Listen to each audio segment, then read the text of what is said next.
If somebody tough, you back up. Do one of these, you'll scratch your jaw. Show that bitch. Yeah, you scratch your jaw, that was it. Now, if you scratch your jaw and they still be like this, you gotta run or whatever might happen. Nah, you supposed to. Today I'm going to collect all the money from my soda machine and see how much it made in the past 2 weeks. I get most of my product from Smart & Final and buy each can for about 50 cents each and sell them for $1. I bought this machine for about $500 and it's the gift that keeps on giving. Pepsi always does extremely well. It's the best seller tied with Coca-Cola. Coke is getting pretty expensive these days. I buy them for about 65 cents each and sell them for $1. Dr. Pepper always sells pretty well. I don't sell any Diet because Diet just doesn't do well in my machine. Mountain Dew is hit and miss. Sometimes it sells extremely well and then other times not at all. And it's like when you work with someone like Chris Pratt, he's so funny. It's like, don't try and out-funny him. Try and elevate him to be funny. Like if you're in a scene with someone and the audience is laughing, I think... We got to pop the balloon. If you wouldn't want this NBA player...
How's it going, Shuskata?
Okay, we're rusty. We're doing it live though.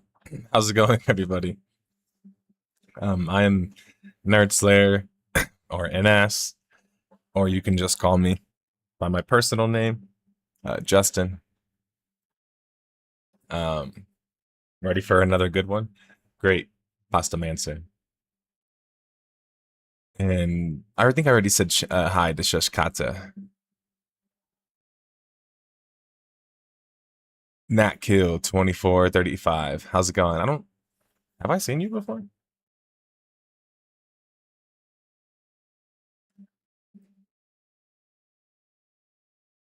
Sorry, I'm leaning forward.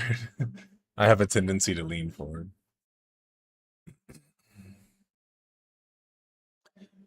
Damn, it feels like there's like a super long delay.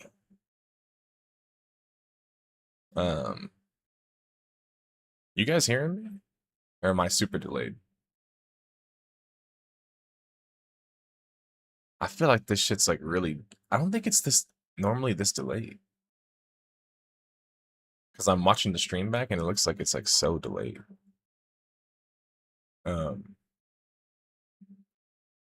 What's the normal delay for a stream? Isn't it like 5 minutes or something like that?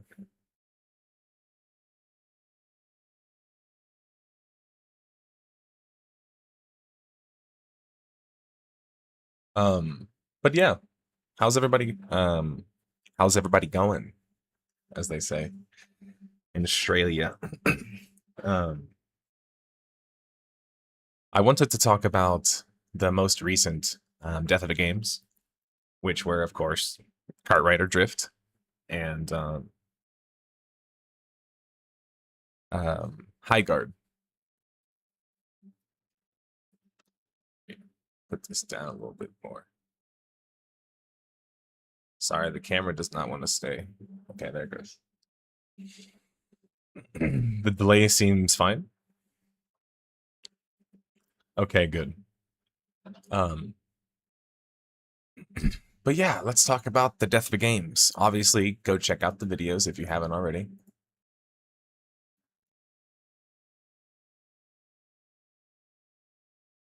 But so, starting with well, the one that came first, Highguard. Highguard was it was an interesting experience. First off, I'd like to thank everybody for the support and success on that video, because it did really well and I'm thankful. When I say it was an interesting experience, there really was so much meat on the bone. I feel like it got memed a lot as a story that might seem boring, but I actually think it was a really fun and interesting story. For example, just the whole, like, how it felt like it was made in this vacuum, right? Like I talk about in the video. How it was secretly funded by Tencent. How, according to reports, the game was supposed to be originally like a Rust fantasy version, which is interesting for those that know Rust and the history of Rust, because Rust actually had another one of those attempted as well. It was called Ruin. Here, I'll show you a video of it.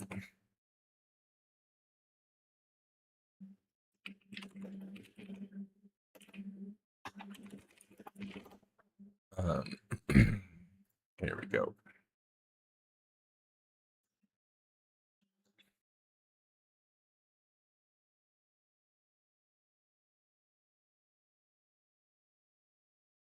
I can't find any of the videos on it because it got removed, but I think this guy has some footage of it, so let's check it out. Okay, yeah, here we go. So check this out. Whoop. My bad. How do I change this shit?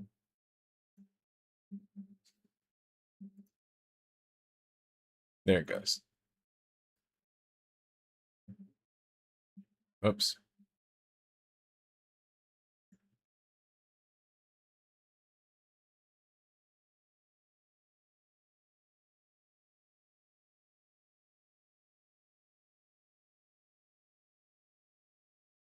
Okay. Sorry, I was trying to find myself. We're doing it live. Yeah, that was trippy. But yeah, so obviously the footage is going to be very like low quality. But Rust was actually, or Face Punch Studios, I guess, was actually working on a fantasy version of Rust as well. It never came to be, and it was never exactly said why. Obviously, Rust is immensely successful, so I don't know how much it necessarily mattered in the end, but people like me who were playing Rust when it came out, and even in beta, were looking forward to this as well. So many of you might not even know about Ruin in the first place. But anyway, so Highguard was kind of like Ruin in a sense. And I wonder if that's kind of where some of the onus of these ideas of like the fantasy version of it came from. But I don't think it's that, because I don't think that the people who were working on Highguard ever played Rust to a significant extent. And this is something that I notice a lot with Western developers, is like, they'll like pick a game or pick a genre that they want to like get into, but they'll get into it in this really weird way where it's almost like they just pretend they've already like mastered it for some reason, just because they liked the game or whatever else. and kind of just like never actually go about the actual expertise gaining process, learning process, if you will. So yeah, it's kind of just like them skipping ahead, right? But anyway, you see that with Highguard. You see elements of Rust in it. And by the way, slight side tangent. It was kind of making me laugh that people were, and more than you would think, a couple dozen commenters were saying like, why are you mentioning Rust so much? It's like, look guys, I get it if you don't like Rust, but did you watch the fucking video? The developers mentioned Rust. They're the ones that were suggesting it as the game they emulate. I'm not the one that chose that. I'm not a developer on Highguard, right? Like, they chose to emulate that. So me mentioning Rust over and over again is because of that. Like, which was kind of weird to me that people cared about that so much. But yeah, look. This thing was gonna have, you could tell it was the same Rust architecture. But they had it looking more fantasy. You have a dragon, you have ogres, castles. Look at that. People like me were looking at this thing like, man, this thing's gonna be sweet. And it never came out. But anyway, it could be unrelated to Highguard, but I think it's related because of how similar they were in some ways. Something I wanted to talk about regarding the Highguard video as well was that there was actually like a lot of really good discussion about it. Yes, there was a lot of the same old stuff. And you know, that's just how it goes. Especially when you read the comments like I do and interact with them. Which you know, I hope is something I can always strive to do. Sorry, I'm not good at looking at the camera. I just keep looking at like my monitor for some reason. Well, besides the fact that I'm obviously watching it, but they wanted the popularity of Rust, but all they had was Dust. Well, that's the thing, is that Rust wasn't immensely popular. I think this is something that I tried to make like known in the Highguard video, is that you can't just like create a new wave essentially overnight. Like, it sounds like it's a real thing. Like, for example, the whole like overnight success. People used to call George Clooney an overnight success. Do you want to know why they called George Clooney an overnight success? It's kind of funny. Because he was old, and he got famous when he was old. So they're like, well, he must have gotten famous overnight. And in an interview, he was like, no, it just, I was trying for a while. It didn't work. But anyway.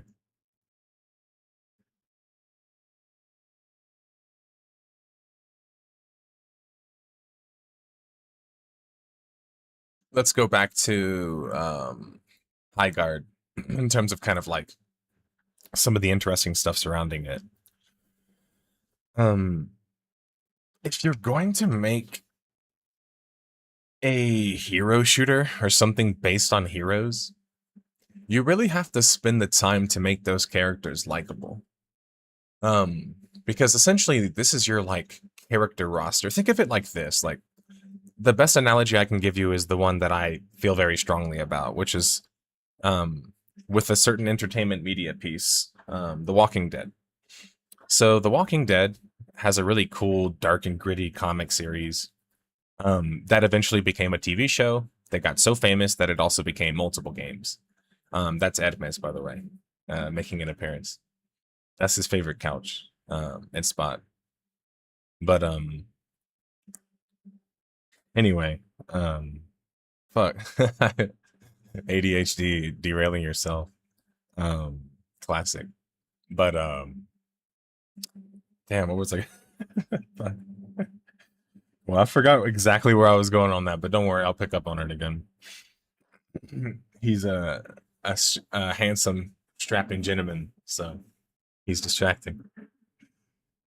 No, but actually, let me move this so I can see the chat better. Yeah, no, it actually was listening to the interview, and you know how sometimes you're watching things and you're not really sure why you're watching it, or you're watching it because it was just on play.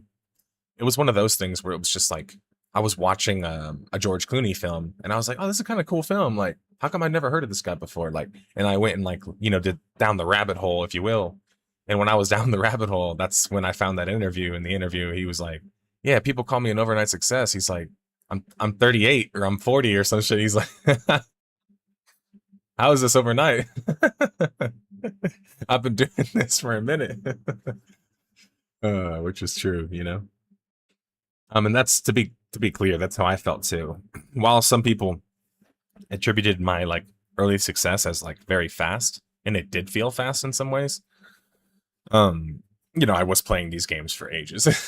So, and when I say these games, obviously my primary domains are going to be RTS games, online RPGs, or ARPGs as they're often known in the West.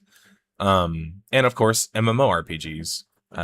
Following that, I would then, say things like shooters, RPGs in general, and then whatever comes after that. But I try, as many people know, to focus on like the areas that I have the most like familiarity experience with, and in some of these categories like MMORPGs and shooters, expertise.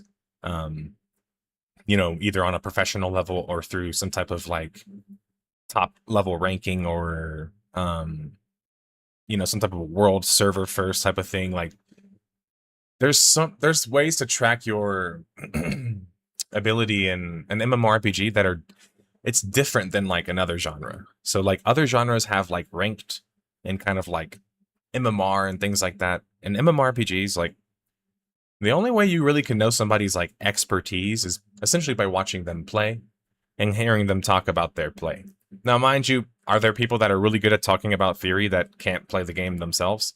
Yes, of course. But I think that those aren't really necessarily as common, because MMORPGs don't take, and I'm kind of talking broadly here, but I'm just trying to explain different types of skill sets. Because growing up, I remember oftentimes when I would dabble in my different genres, if you will, with my friends and stuff like that online, friends in real life, people always look down on MMORPGs. Like, I don't know if you guys felt the same way. This is not some like sad boy. I'm not fishing for sympathy or some shared pity, but I'm saying, no, seriously, like people would look at it and say like, Justin, why do you even play MMORPGs? You're so good at Halo, like, or you're like a really good StarCraft player.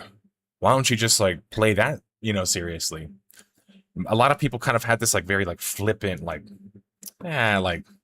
MMORPGs, like they're, what I'm saying, like whatever. And I'm sure people in chat can back me up on this. This is not some persecution complex. Like this was a real thing. Like people really just didn't see the kind of skill as much. And I learned over many, many, many years, since I've been playing them since 2001, which is now, 25 years. Which means I'm getting old, but also just means that I've been playing these games since forever. What I've learned is that the skill that you exhibit in an MMORPG is actually very broad. And that's kind of why it's hard to parse. So for example, if I go to a shooter, or if you guys watch me play Halo 2 or see some of my clips, which I've shown many of them before, I was a glitch master when I was playing on console. So I can still glitch perfectly.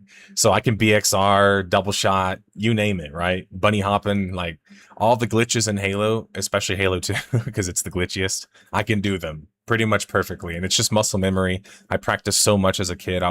That's why I was a QA tester in so many games as well, as I think I just have like a good, mentality for testing things, aka autism, which is like I could do the same thing over and over again until like something breaks. But anyway, so people, growing up, I would have to kind of make my case to my other gamer friends, and even the ones that didn't play games as much, and be like, oh, well, MMORPGs take skill too. And people would like, why? Like the combat's so slow, because they're expecting, like I'm saying in Halo, for things to be super fast paced and fucking, like, what I'm saying? Like so obvious. that this person's really good at the game. And not all games are like that.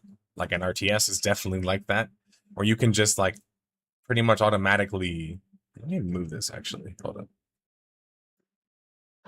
I don't feel like looking all the way up there. It's so hot. It's so high. Sorry, this thing is. My microphone's falling down. God damn it. I can't keep this thing to stand up.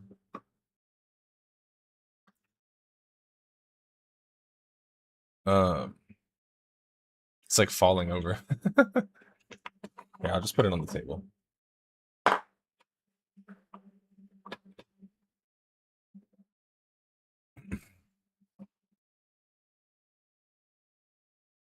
Okay. I think that's better. That way I can just like look down here. But yeah, so how do you parse like skill in an MMORPG? Right? Like what are the mechanisms? And if to you this is a boring discussion because you're just like, who cares who's good at things?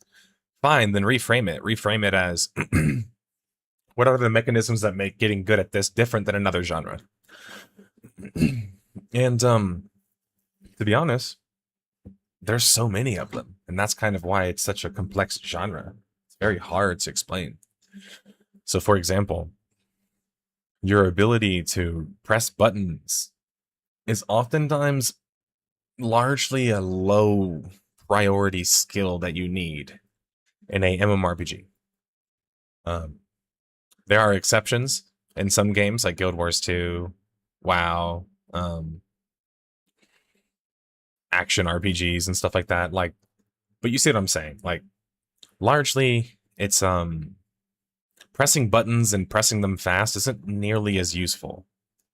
And so what's more useful is your ability to choose the right decision at the right time. So your decision making. And that also means you have to leverage your kit or your class or archetype well and utilize your skills effectively, right? So it's essentially like having an identity and knowing how to utilize it. So MMORPGs are very identity forward, if you will, right? Where it's not just about you, the identity of your PC or avatar. It's also like how your avatar and PC play, how they function. And then, of course, you go, that's just like on the individual player level. Now, here comes the biggest kicker of all. And the funny thing about this is even in games that are largely antisocial or don't require social like interactions to really progress at all, this is always true, which is that groups and well-coordinated groups have always dominated MMORPGs and will always dominate them. Does anybody know why? I feel like there's too much of a delay for me to wait for everyone to raise their hand, but does anyone want to know why? The answer is simple. It's because of us, because of humans, because we're humans. And humans, just like we did in the animal kingdom and how we, became the kings of the animal kingdom, if you will, was by using tools and by working together. And that's what groups do in MMORPGs as well. They use tools and they work together. And that ends up beating pretty much everything else. Well, time and resources too, for sure. I think those are definitely things that have helped humans a lot. Because we've gathered resources and took our time to optimize our plans of attack, weapons, roles in the team, if you will, right? Like in older societies, everyone had a role because that's just how society functioned. We have less of that now, which I think is why so many of us, and me included for many years, were lost, is that we don't necessarily have like a role-based society in many of our, societies, I should say. Tools to jewels. I mean, pretty much we use tools and we got, rich. Spiky things, pointy things, things like that, right? But like working together as humans, communicating. Back in the day, and this is, you can look at old tribes talk about stuff like this.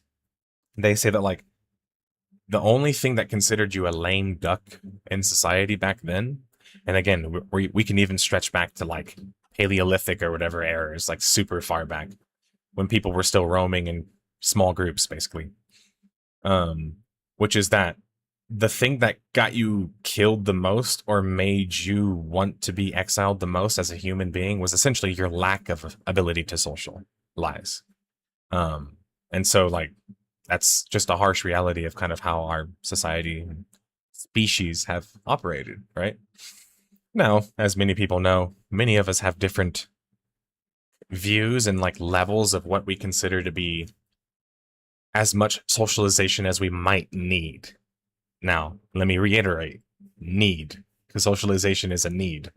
And it's always really weird to talk to people in a field called mmorpgs, massive multiplayer online RPGs, and you have to remind them that actually socialization is built into this genre. It's the only thing that's unique about it.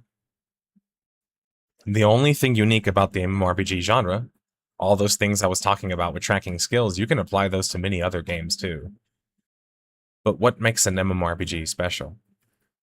Doing it in a group. Essentially. Doesn't mean that your experiences will only ever be in a group, but it means that the optimal experiences to perform at the highest levels and the highest levels of content will always be in a group, right? That's just how it goes. And that's perfectly okay, because essentially the only time you wouldn't want something like that to exist is if you wanted to discourage certain types of grouping. So for example, in a game like Albion Online, you've heard me complain a lot about it because it doesn't have friendly fire. I complain about that because I've played tons of games like, for example, Darkfall Online that have friendly fire. And so when a game doesn't have friendly fire, it basically means that everyone can just deathball Zerg and there's no downside to doing it. And that's what Albion's biggest problem is. People can just deathball Zerg everything. So you see what I'm saying? So like, when Molten Core dropped, some groups said it was mathematically impossible. Yeah, and as time, passes, we get more skills, we practice in the lab more, we have more efficient builds, we have optimized leveling paths, and so on and so forth. We become better players. That makes playing in a group even more effective, right? And that's just kind of essentially what makes an MMORPG both hard and unique is the same thing. It's working as a group. It's working in a community. It's socialization. Which I know is, sounds kind of confusing, but I think that's why it's also such a controversial genre. I mean, think about it. We have more people talking about our genre than we have people playing our genre. Let me repeat that. We have more people that talk about MMORPGs and MMORPGs and ORPGs and virtual worlds than play them. Why is that? Well, part of it is that we don't have as many homes for as many players that existed before, right? Less games now, less new games coming out. That's just facts. The other part of that problem is that we're very popular as a genre in terms of a cultural zeitgeist and how people talk about us. But the numbers don't really back up our popularity. And I've talked about this before. And it's usually surprising to some people that even Baldur's Gate 3, which is a fairly niche CRPG style game, sold more than pretty much any MMORPG ever, right? Like, did that mean, or does that mean that it made more money than Lineage or WoW, the two biggest money makers in the entire genre? No. But do you see what I'm saying? It makes you realize that without those two blockbusters making money, and I would throw Arcade up there too because it made over $1 billion. There's a couple more Bill Club members, Maple Story, etc. But I'm just saying the multi-bill number is Lineage. They're 10 plus. WoW is 7-8 bill. You know what I'm saying? Those are such blockbusters that tricks you into thinking that the genre is a blockbuster. You see what I'm saying? A couple blockbusters makes you certainly think that the whole thing's blockbuster. It's not. MMORPGs have never been blockbuster. Why? Well, partly because the earliest versions of them were fairly hardcore. That has to be admitted. As much as people talk about the good old days, they have to admit that the good old days was also really fucking hard in ways that didn't make sense sometimes, just because of how the coding worked, how the engines were working, how bad connections and internet speeds were. You see what I'm saying? So many of these things that nobody could have really expected them back then because they were having to work through them.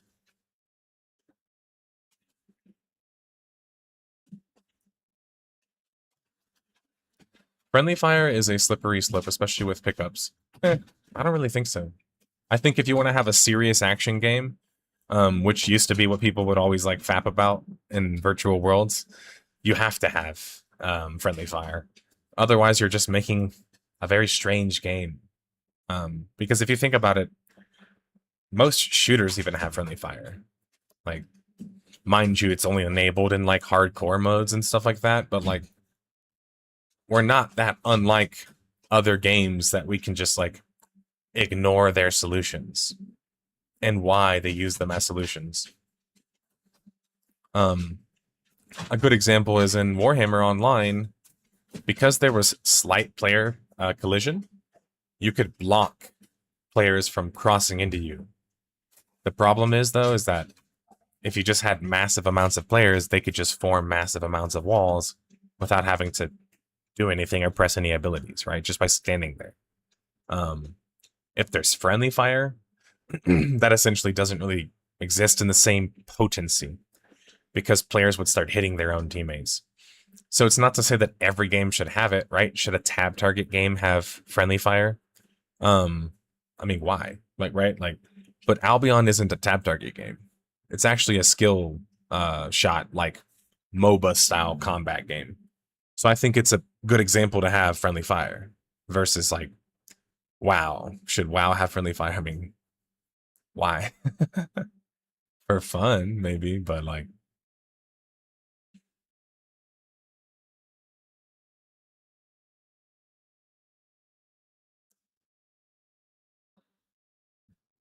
I wanted to do some. Well, I guess, is there anything else I should talk about with Highguard? No. Quítate. Quítate.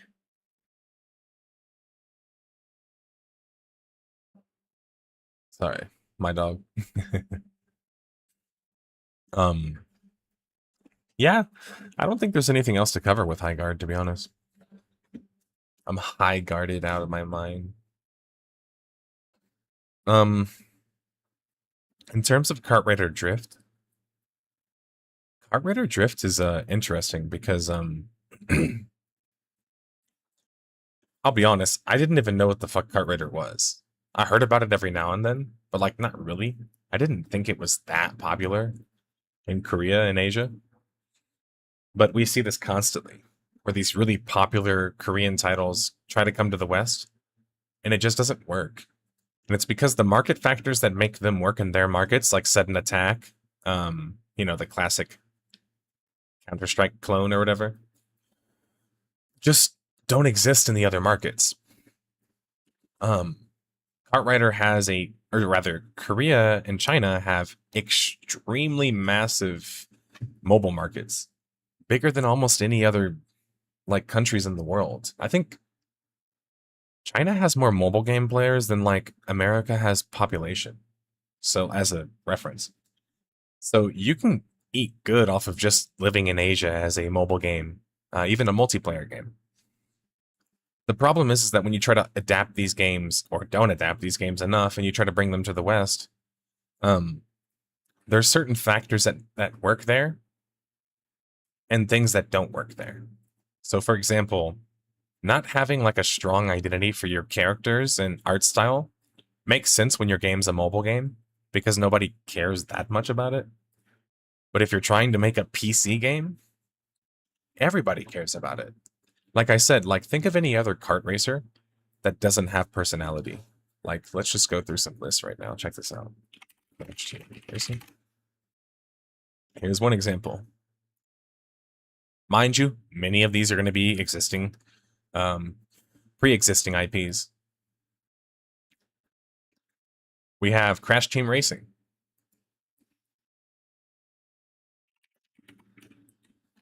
We have Dr. Robotnik's Ring Racers, a classic.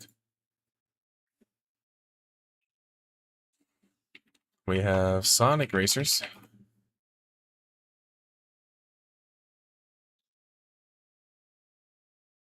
We have, of course, Mario Kart. And we have Kirby Air Riders.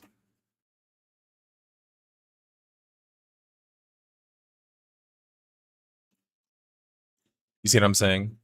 Almost every single one of these is a heavy character IP, identity, well-liked characters, very likable cast, fun, goofy, because it's, you know, it's like a party game. KartRider felt like F1 racers made it for kids. You know what I'm saying? It's just, it has this like weird like mix where it's like very competitive while simultaneously like looking like it's for kids, which is an interesting mix. But that's all I have to talk about with KartRiders, or KartRiders, KartRider Drift, to be honest.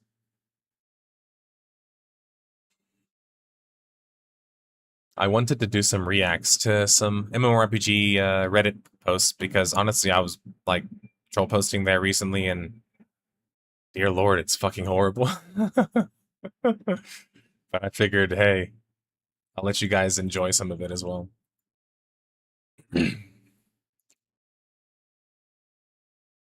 We have the monthly, quarterly WildStar posts.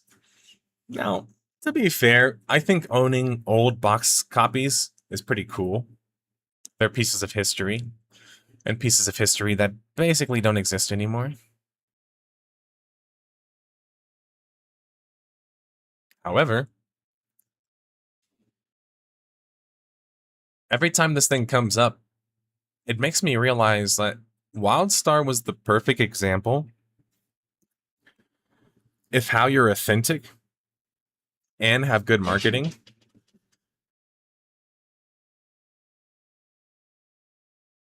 if you're authentic and have good marketing, you can really get people to love things.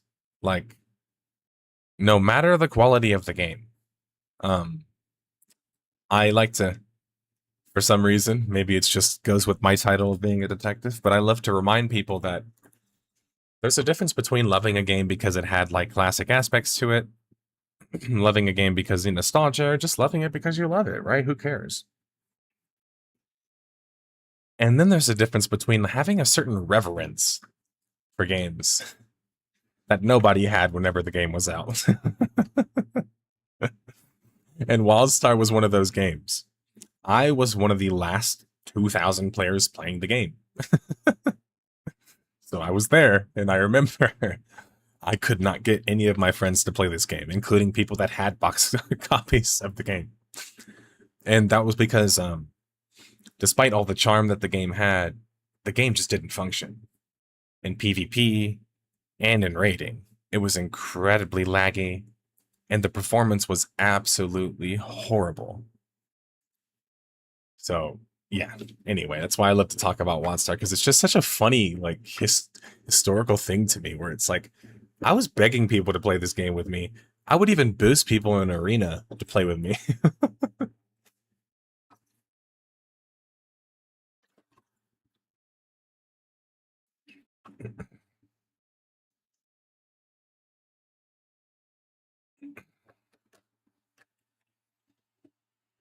Yeah, and maybe that's partly what it was, is that MMORPGs are an interesting experience. Some of them can be incredible for the first 20 or 30 or 40 hours. And then fucking trash. And others can be trash for the first 30, 40 hours, Final Fantasy XIV. And then you know, all right later on.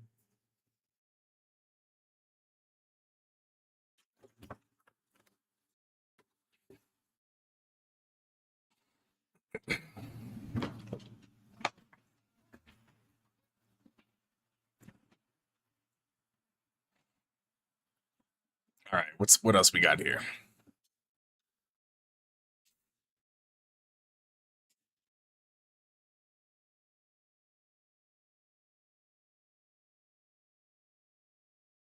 All right, here's an interesting topic that's definitely going to get some some anger going. So let's get into it. Crazy how I won't try a single player RPG because it's not online, but I'll play an mmorpg mostly solo. I wonder what's the psychology behind this. I always play almost exclusively mmorpg games, or at the very least, online or co-RPGs like Elden Ring, hell, even Arc Raiders. So I'll see games like Crimson Desert, which on paper looks phenomenal, and perhaps might have all the things I want in an open-world RPG game. However, due to it being completely offline single-player experience, I probably won't try this game. And yet, I could go on for hundreds of hours with games like Black Desert Online, which of course, you know, same universe or whatever. Not even going for the public boss fights and having a great time. To be clear, I hate this because I feel like I'm missing out on potentially amazing games. Anyone else in the MMORPG genre feel the same? And so I'll be honest, I don't actually really give a fuck what the comments are saying, because most of them are going to be dumb in this case. But I actually think this is an interesting topic. This is an interesting topic because I was just talking about this recently. I think there's a very simple answer for this. I don't know if it's going to be an answer that makes people happy. And so let's talk about it. The reason you might want to play Black Desert Online solo versus playing Crimson Desert solo is that, first off, one of them is, you know, starts for free. The other one isn't. And that's the case for a lot of online RPGs these days. Most of them are free or have pretty, like, available options. They're much more demoable than single-player games are. I just think that that's true. The old age of, you know, demos back in the day, doesn't exist anymore, right? But MMORPGs and ORPGs are fairly accessible in terms of trials and allowing you to, like, try the game out, right? That can't be, like, discounted. That's a serious thing, because low barrier of entry is going to be a reason people play things or try it. Another thing I think, of course, some of this being my opinion, right, is that you like the feeling of being in social environments in which you're not socializing, because it reminds you of real life. That's exactly how most people's lives function. Most of the time, even. All of us are going through different versions of this. So throughout our day, we're not all conversing with everyone that we encounter. First off, that would be exhausting. Second off, humans aren't really made to do that. We're supposed to kind of interact with like 150 people or less. Like anything more than that's like, they've said that like we kind of just get overwhelmed and we start to kind of lose a bit of the connection for the other people that we have, right? And so humans, you know, as much as we are social, how does this like create such a negative inverse reaction, right? Like meaning like, why do people hear the word social and say, well, fuck this, or, you know, what are you trying to say, nerd? Like, I'm just a lonely nerd. Well, I mean, I know that identity very well, as my name is Nerdslayer. But no, what I'm trying to say is that the reason you might play a single player game over a MMORPG or online RPG that has players in it, I can speak to, because I'm that kind of player. That's why I always argue this in online RPGs, is that like, if there's no benefit for this game being online, why is it even online? I might, you know, surprise people because I have the opposite stance you might expect, but it's because I'm not under the illusion that every game needs to be online. I think it's actually a net negative. Its overall will be negative if you make every game online. You'll start to have things like games dying and no way to play them. You'll start having things like every game being live service. You'll start having things like games having, de novo and all this other horrible. There are a lot of bad outcomes that come with making everything online, making combat worse, making graphics worse. You see what I'm saying? These are literal like things you can prove. Currently, I'm covering a game, Mag. Have you guys heard of it? It was a famous game on the PS3 that was famous because it had even more players than Battlefield 2042. It had 256 players. Now, how did it accomplish 256 players? If anyone here says by having full graphical fidelity, please see yourself out. Because it did the opposite. It looks kind of like shit even for the time. Why? Well, they have to give up some kind of concession to make that formula work. Right? If you want 256 players to work, you can't have them running around looking like first of their class like graphics. It's not going to work. If you could do that, wouldn't everyone else be doing something close to that? You know what I'm saying?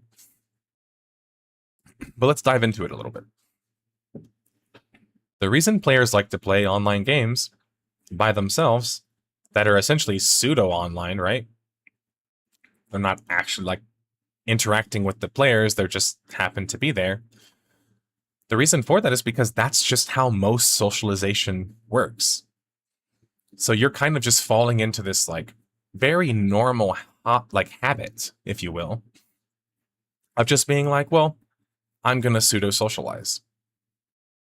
The problem I have with it is that does it actually make your gameplay better? No. That's the weird thing. It doesn't make your gameplay or story better. It doesn't make your actual single experience playing an RPG better. It doesn't. I'm the MMO guy and I'm telling you that. Are there exceptions? Are there some MMOs or RPGs that are pretty good single player experiences? Yes, but there's like 3 of them. Because it's not very common, right? So you see what I'm saying? Like, in order for them to have a better single player experience, games like SWTOR had to sectionalize you off from the rest of the player base during your during your story moments. That's a direct contradiction, right? That's why that game is so flawed, as much as I love it, is because it wanted to make everything like this, like Mass Effect or KOTOR, but then was trying to do this at the same time because it had the whole burden of trying to be an MMORPG, which they largely undid by the end of the game, or by the current life cycle of the game.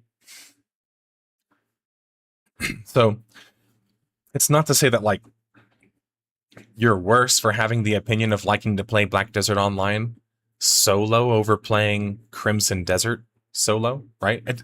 None of this is about like judgments of your value or like your opinions in like a serious objective sense or whatever the fuck, you know what I'm saying? It's more that I like to think about the psychology of it.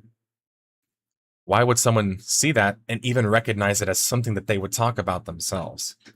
That tells me that that person even recognizes that the social interaction is a barrier in this, right?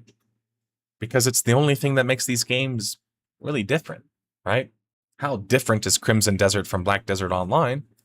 Well, obviously, it's different in how it approaches the game, but the biggest parts that are different is single-player, multiplayer, right?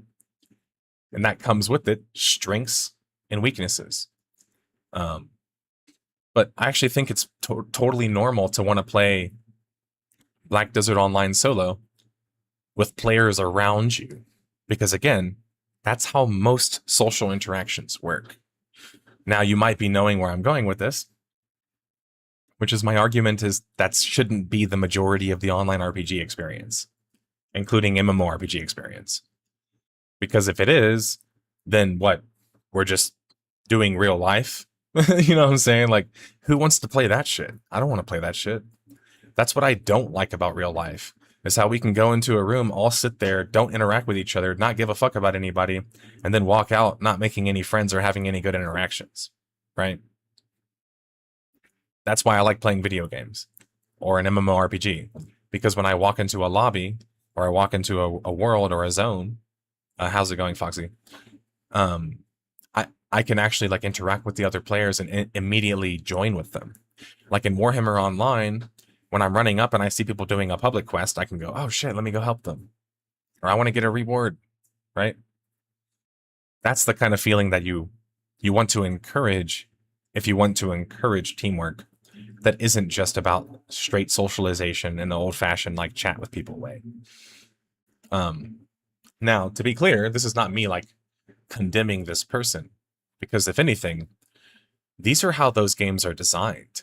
If Black Desert Online is designed in a way for you to never interact with other players, because it is, by the way, that's its design, right? You can be mad about it. You can not like it, which I don't. But that's a popular type of design. The power fantasy, do everything on your own, virtual world does work. Clearly. People like it. But does that mean that we should turn every MMORPG or every ORPG into a anti-social, like online RPG experience? I don't think so. Because at that point, how different are we really from the other genres? I mean, when Crimson Desert exists, didn't they just make my argument for me? Which is, couldn't we do this in a single player game, but better? I've been saying that for like 15 years. And looks like Pearl Abyss agreed with me. And they were like, well, shit, can't we just do this in a single player game? And they did. I think people would be surprised by that. They think Zero Sins, maybe I'm just like throwing shade. But no, BDO is literally largely a solo experience. It might surprise you. But that's why, like, I don't think it's weird if you're a person who doesn't have good social outlets, or maybe doesn't even want them, to go into a game like Black Desert Online and have a great time. You're A, not looking for socialization, or the inverse, which makes people uncomfortable. You're not comfortable with it. Again, but what if every game, let's do a thought experiment. What if I have 20 MMOs and 19 or 18 or 15 of them are Black Desert Online, which is an MMORPG. It's not even massive, let's be honest. Well, that means that essentially the entire population of online RPG gamers for this game are not learning how to socialize. So for someone like me, having 20 or 15 out of 20 Black Desert Onlines would be a massive failure for the industry. Not only is it like putting ourselves in a tiny little box, we're essentially closing that box to like the vast majority of the other players who want to play our game. And that might surprise people. But why is the MMORPG genre able to bring in so many types of players from all over the world and all over, you know, the spectrum? Because socialization. Do you see? It's like, it's funny how that always comes in as either a sword that slaughters somebody or a sword that defends somebody. You know what I'm saying? Like, it's a double-edged sword. Socialization, reason people hate the genre, and reason people love the genre, right? It's this weird parallel. But yeah, this doesn't surprise me.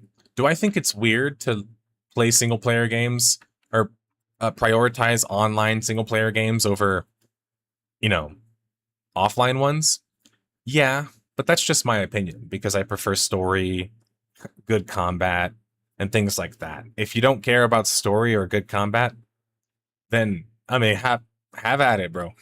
But I have never found an MMORPG that has better combat or better story than my favorite RPGs. It's just, again, I am the RPG, online RPG, and MMORPG guy.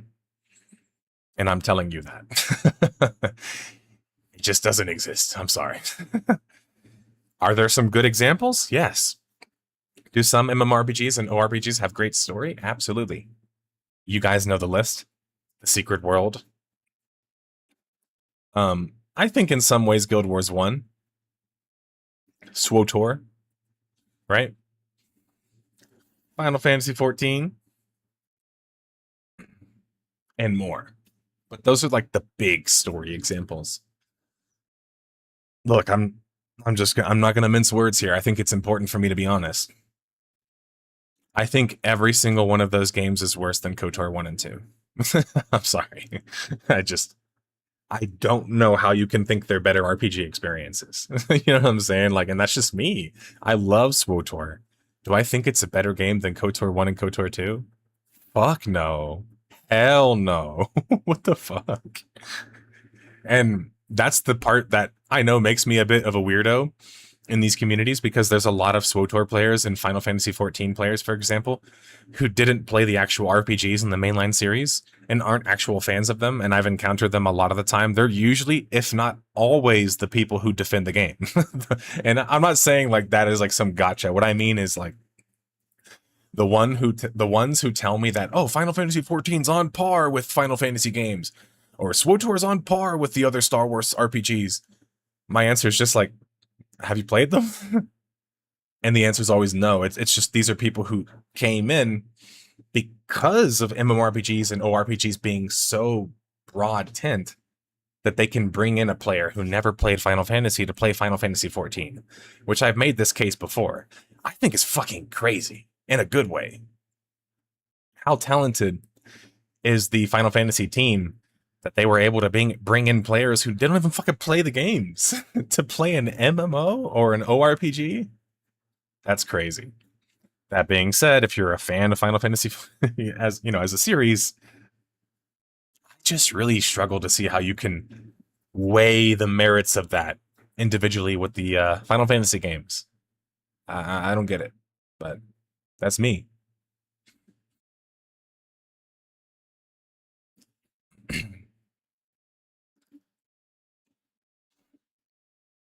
That's another issue.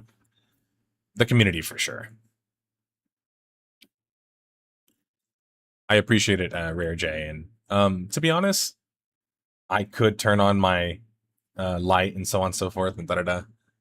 But as somebody who has ADHD and CPTSD, I have light sensitivity, so I don't actually like light. I'm fine with the sun. I'm fine with the beach, so on and so forth. But like bright lights, I don't actually like them, like at all. And I've always felt uncomfortable with them, including when I've been on camera. Like maybe even at a convention when I've been on interviews or shit like that. I've done that stuff before. Those lights are way too fucking bright for me. Like I'm like blinded the entire time. So yeah, I kind of accept the bad lighting just to be comfortable, if I'm gonna be honest. But welcome to the stream.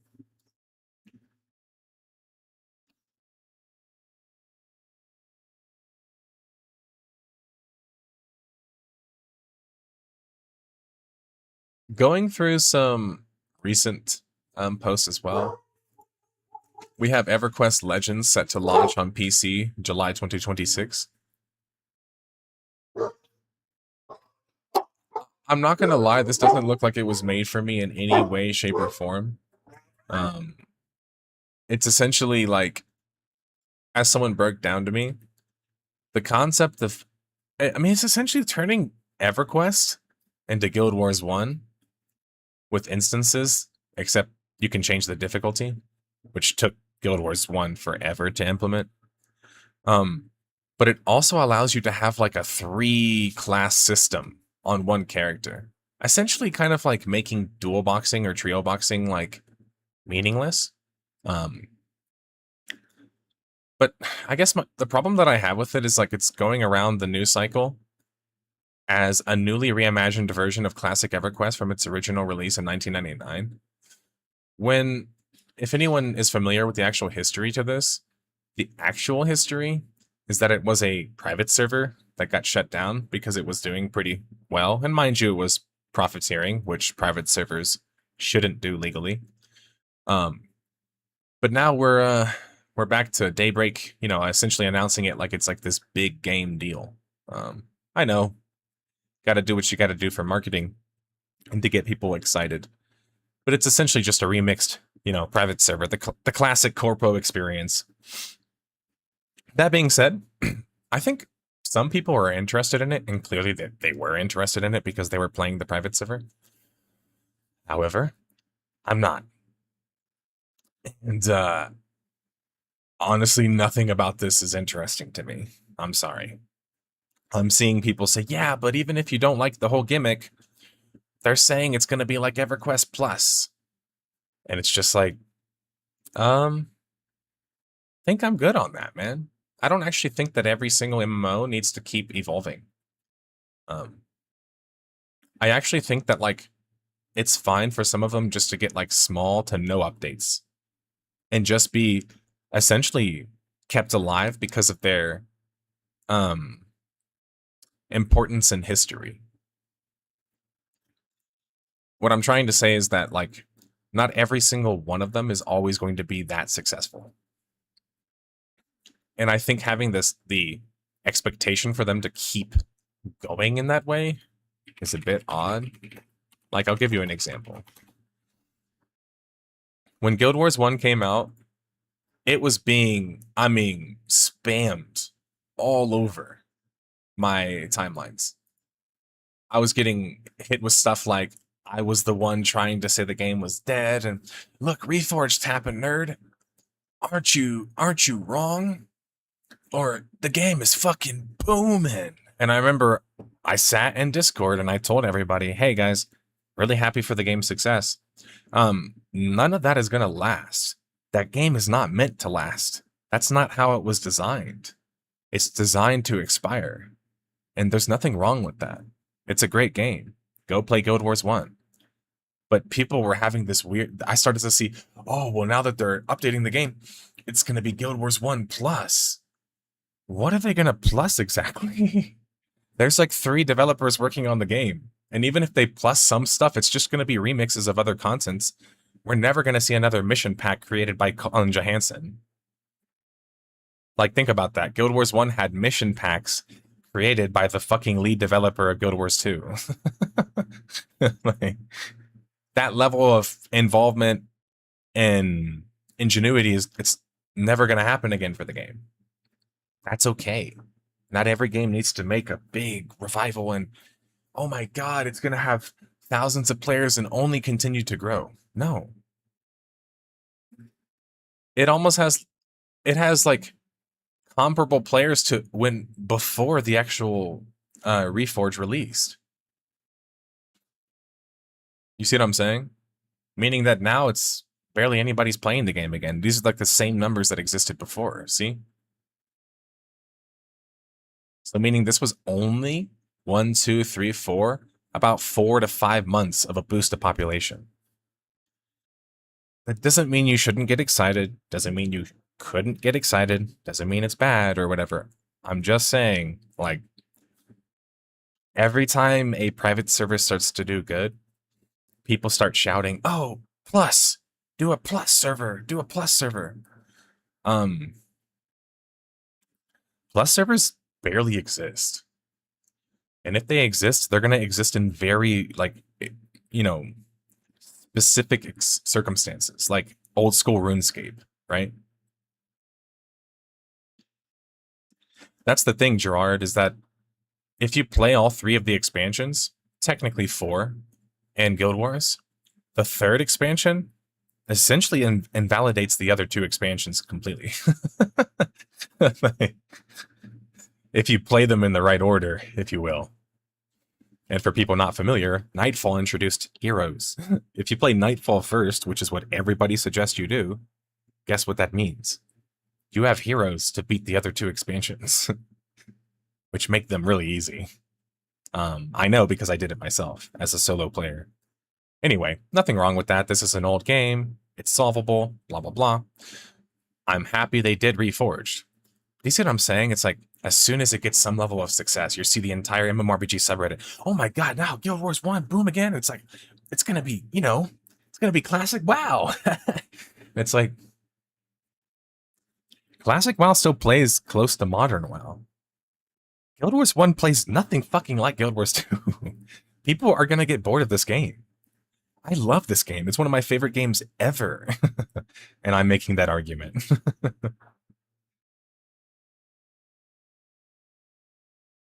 But hey, it's just because our genre just evokes feelings like none other. Let's be honest.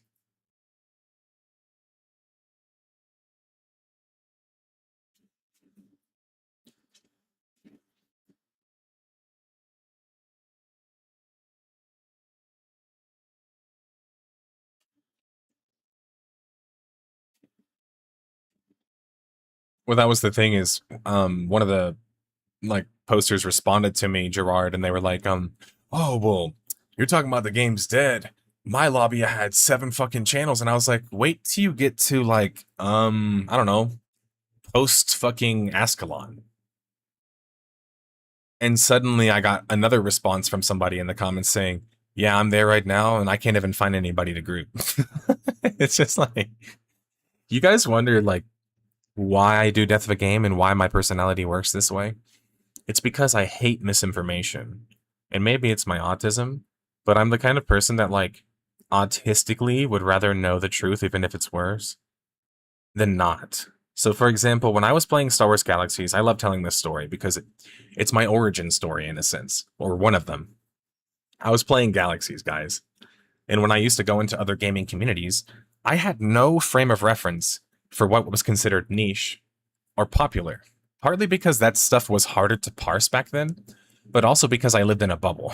I only played Halo 2, which was super niche and competitive, StarCraft 1, and then all these like specific mmorpgs.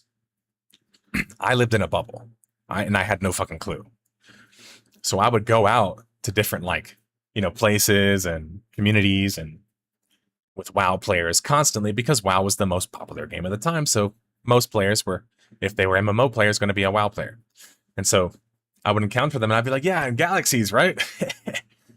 Like the Fallout meme or the Fallout boy.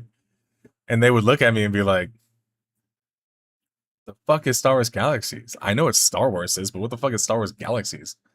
And I would literally be, I'm like, Star Wars? You don't know what And they'd be like, nah, what the fuck is that?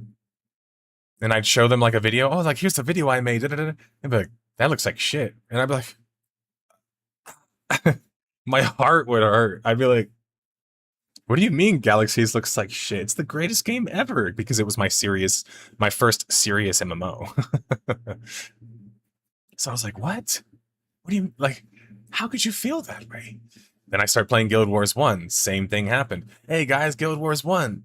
You can't even jump in this fucking game. My friends, the first time my friend played, you can't even jump in this game?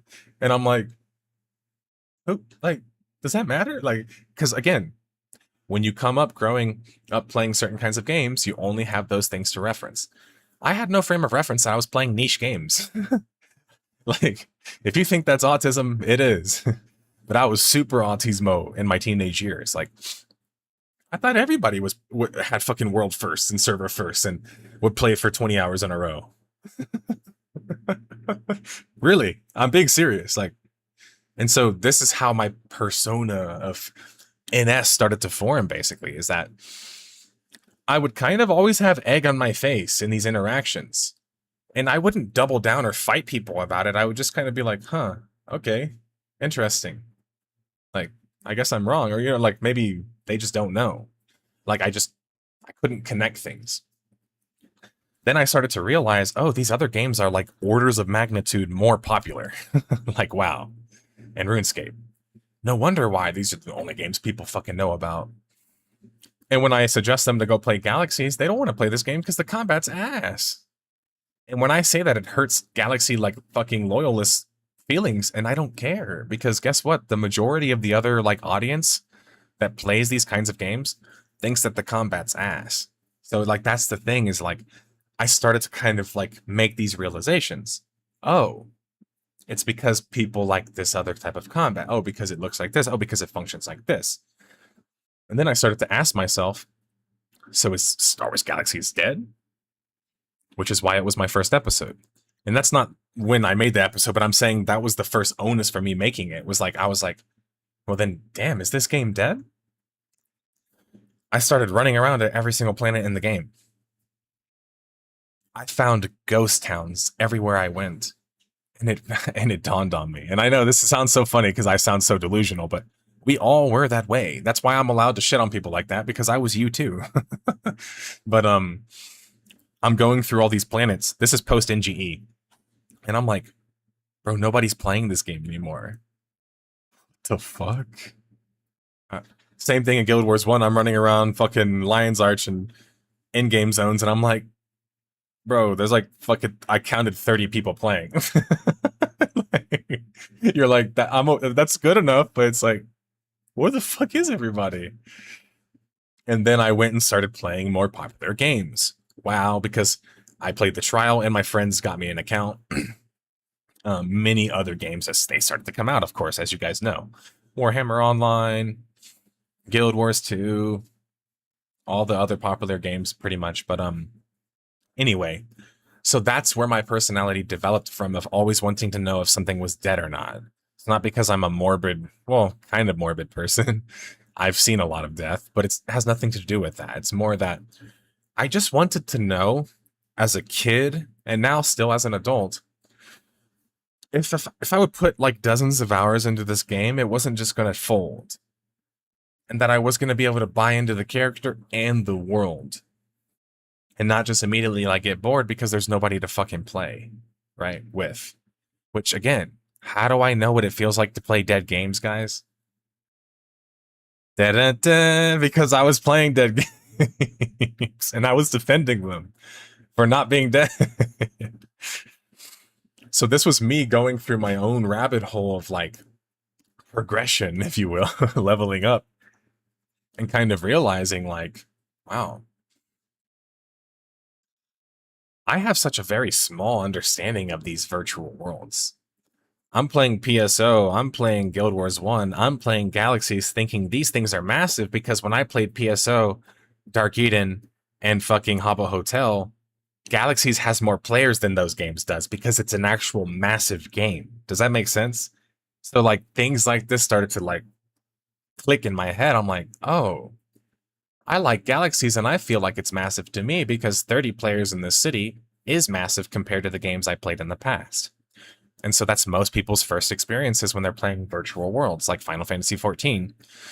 I get 40 downvotes in mmorpg, which is real, because I make the claim that, well, the reason that you feel like an mmorpg on the console is a strange concept is because it doesn't exist.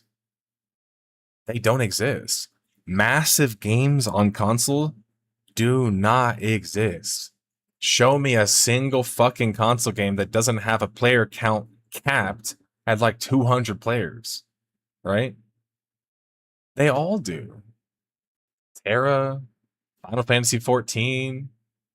If you put Guild Wars 2 on console, it'd be the same shit because it already works that way inherently as a PC game.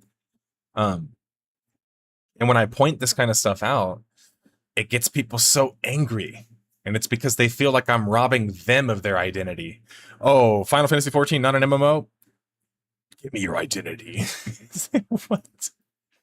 We're having an intellectual discussion about the merits of what constitutes a certain genre, right?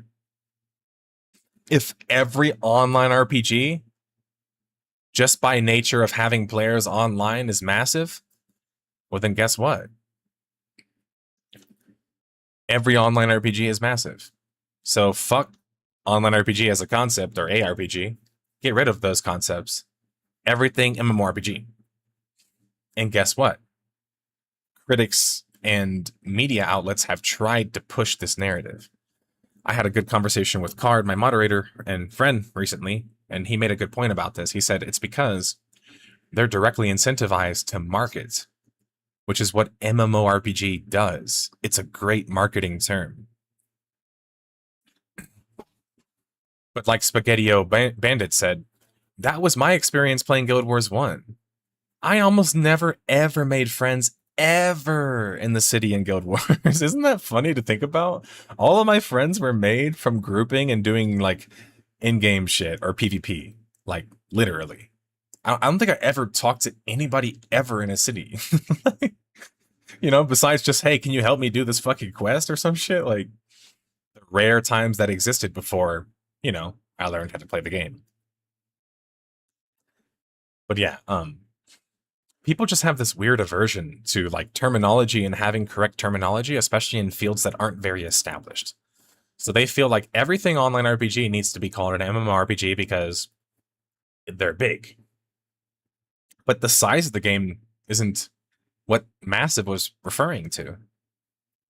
Massive was referring to the fact that the original set of probably like 95 to 98% of virtual worlds back in the day were made on Linux. Isn't that interesting? Well, Linux had a certain flaw or just aspect of it, right? Where it would cap players at 255. This was inescapable, meaning that early graphical MUDs or online RPGs that had graphics, if you will, before Massive even existed as a term, in the 90s and 80s, these types of games only ever capped out at 255 players, right? For single zones. And then you'll constantly hear things like, for example, AOL had a Neverwinter Nights game. It's often called Neverwinter Nights AOL because it wasn't called Neverwinter Nights Online. But it was online. This game is really fucking interesting. I'm going to be honest with you. People used to pay by the hour to play this game, and it still had lines out the door, metaphorically, because it was a virtual world, of people trying to pay to play the game.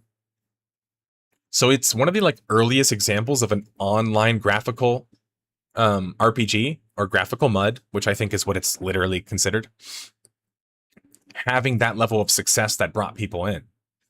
The thing about that game, though, is that zones were capped at like 16 players. And so it's just like, anytime you ever have these types of discussions, you realize that the only people who get offended by whether you call something an MMORPG or don't are the people that don't want to have nuance and discussion and that don't want to actually discuss terminology, history, or what any of this stuff means. So they're kind of okay with things being intentionally misleading. And I'm not okay with that. I think terminology exists for a reason. And that Massive multiplayer online RPG only became a thing because they freed themselves from Linux and started using other server technology, which allowed them to have more than 255 players, right? Started to have 500 to 1,000 to thousands of players. Sometimes even just hundreds in the same zone, right? That's when things became MMORPG. But it wasn't overnight. It wasn't just like as soon as the first one was made, which is oftentimes credited to Ultima Online, but, you know, sometimes also debated that Meridian 59 was one too, even though I think it's more of a graphical MUD personally, which is a distinction. Ultima Online said, hey, we can have 90,000 people playing this game on 9 or 20 different servers. Which was kind of just like, what? That certainly opened up the floodgates for what was possible. And then everyone started doing it. Asheron's Call, EverQuest, WoW, EVE Online, RuneScape. All of these games come from 99 through 2004. And nearly all of them are massive. The majority of games that came out during that time, especially from the West, were massive games. Meaning games that shot way above 255 players. Shot into the hundreds of players. But not all online RPGs did that. You had Korea and you had Japan, which were also powerful media tech regions that also had their own spins. And there's some other examples. Germany has a couple of them. France has a couple of them. But focusing on the bigger markets here, Japan and Korea had very big online like pushes in the early 2000s. Japan, through the strength of Phantasy Star Online. In my opinion, the original progenitor or creator or pioneer of the mmorpg or online RPG market. I think they invented it. I think the concept that people like, things that even Elden Ring has these days, many of these things come from Phantasy Star Online. So I think that it's one of the most influential like games ever, and it's Japanese. So that might surprise you that one of the most influential virtual worlds ever is Japanese. But that shouldn't surprise you because one of the most, or one of the second to, maybe first, depending on your opinion, other most influential games from Japan is also one of the most popular games right now, Final Fantasy XIV. So you see why this history stuff matters? It's because it's connected. It's not just people doing random shit and they're just like, okay, no, Yoshi P's favorite game was Ultima Online. The lead developer that saved Final Fantasy XIV. His favorite game was Ultima Online, followed by EVE Online. So you see what I'm saying? These games all, boom, end up leading to these experiences in Japan. And then you might ask yourself, well, then how come Japan didn't have more of those experiences? Well, because PSO and online RPGs are largely what their market's interested in. They prefer action combat and they prefer challenging group-based combat, right? So the majority of Japanese online RPGs function that way. That is not on accident. It's because that's how it's actually designed, right? Because the market enjoys that. You see what I'm saying? People often ask, how come that's not more popular in America? Because like the level of play that happens in online RPGs in Japan versus in the West, including America, is astronomically different. I'm telling you from experience and from data, the level of play in online RPGs in Japan is way, way, way, way, way, way higher than the West. On average, it's way higher. It's not even fucking close. Like I talked about this before. Last time I looked at clear rates, I think for savage or insane clear rates in Final Fantasy XIV, the East has like overwhelmingly more clearers, despite having far, far, far, far less players. You see what I'm saying? So there's less players playing in Japan, but they're far, far more loyal. And that's the thing about the Japanese and Korean audiences, is that they're notorious for doing stuff like that, where those game audiences don't even need to go abroad because they can live off of their home audiences, because their home audiences are so rabid, you know?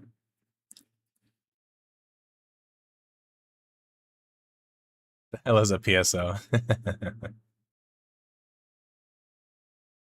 And then going to Korea, since we didn't mention Korea, Korea was kind of always involved in MMORPGs and online RPGs since pretty much the beginning.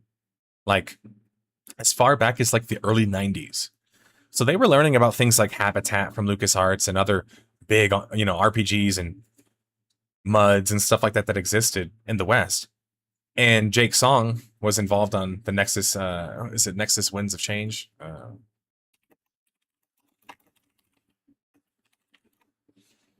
Nexus, the Kingdom of Winds. I always forget that game, sorry.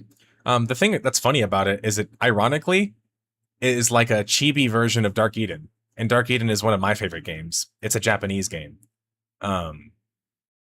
Though, actually no, Dark Eden is Korean, but it had a Japanese server. Sorry, my bad. And Japanese development team. My fault. But yeah, Nexus was actually based on a manhwa. And was, created by Jake Song worked on it. Jake Song, for those that don't know, went on to form. Jake Song is the single biggest reason that Korea's MMO scene and virtual world scene is as big as it is. I don't think that that's controversial to say. He helped form Nexon and NCSoft. Isn't that crazy? Like, he literally forms Nexon, right? And then he helps develop Nexus, the Kingdom of Winds for Nexon, is one of the founding members. Then starts NCSoft, like as a founding member of that, making their greatest game ever, Lineage. And then goes and does its own thing with XL Games and creates ArcAge, the third or second biggest money-making game in the world. In Korea. I would say like fourth or fifth in the world in terms of virtual worlds. And then, of course, now is working on the second ArcAge and so on and so forth. So, like, you see why the history stuff matters? Like, yes, you can ignore it because you just don't care about it.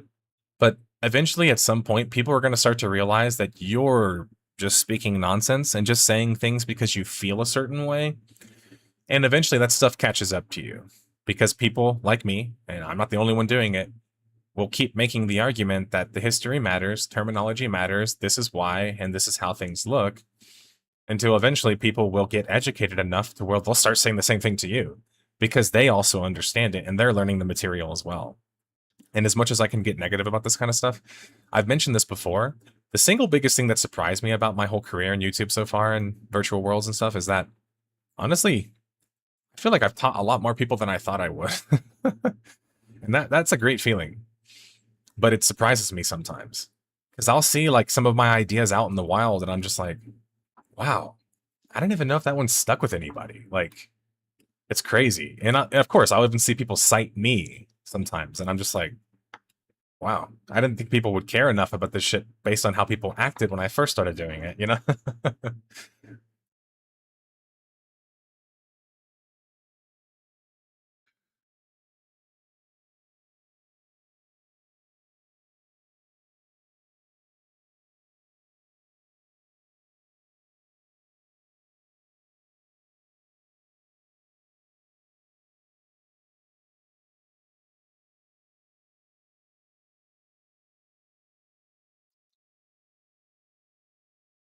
But yeah, there's so many more examples like that. Honestly, it gets a bit crazy. Apparently, one of the lead developers for Monsters and Memories quit, and it was like apparently like a contentious thing. So that's kind of worrying because that seemed like an interesting project upcoming. Albion Online launched on console. Why the fuck would you want to play it on console? Hey, but shout out to Albion. They're still making moves. All right, here's an interesting topic. Why is everyone here so mean and boring? It feels like anyone criticizing the state of modern MMOs or suggesting innovative ideas gets downvoted here. I can't lie, it feels super depressing as a person who has lived the idea of MMOs their entire life. The potential to make games that build community and give people control of the virtual world is so tantalizing as a developer and designer. It's a shame the community of players don't hunger for anything new. The people who have fun, who have a fun game to play, are playing it. The people without a fun game to play are here being bitter. It's probably true. People who come to Reddit come to complain. Very true. Very true. And also, look, I'm just going to be honest with you. The people that are coming here to interact in a social interaction place like Reddit likely aren't interested in social interaction in the first place. So you're getting a very type of like person, if that makes sense, who wants to socialize but doesn't actually want to socialize with you, which is like a weird thing to feel. It's like somebody wants to talk around you, but not talk directly at you.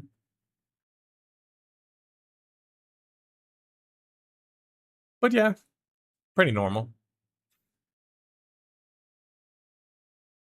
Yeah, they were spitting.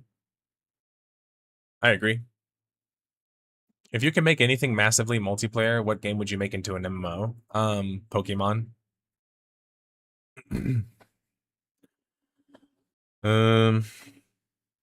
League of Legends.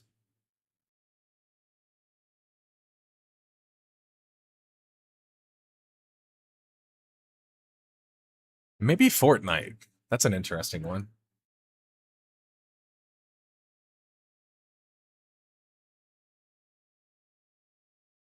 Yes, they want to talk at you. It's not actually talking with you, it's talking at you. That's the perfect way to describe Reddit. It's why, like, for example, this place cracks me up.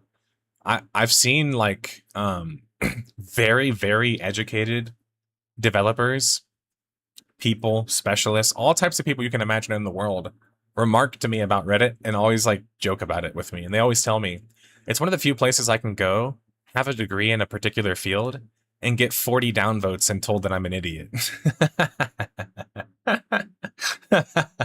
It's like, obviously, it doesn't, just because you have a degree doesn't make you right or whatever, your opinion right.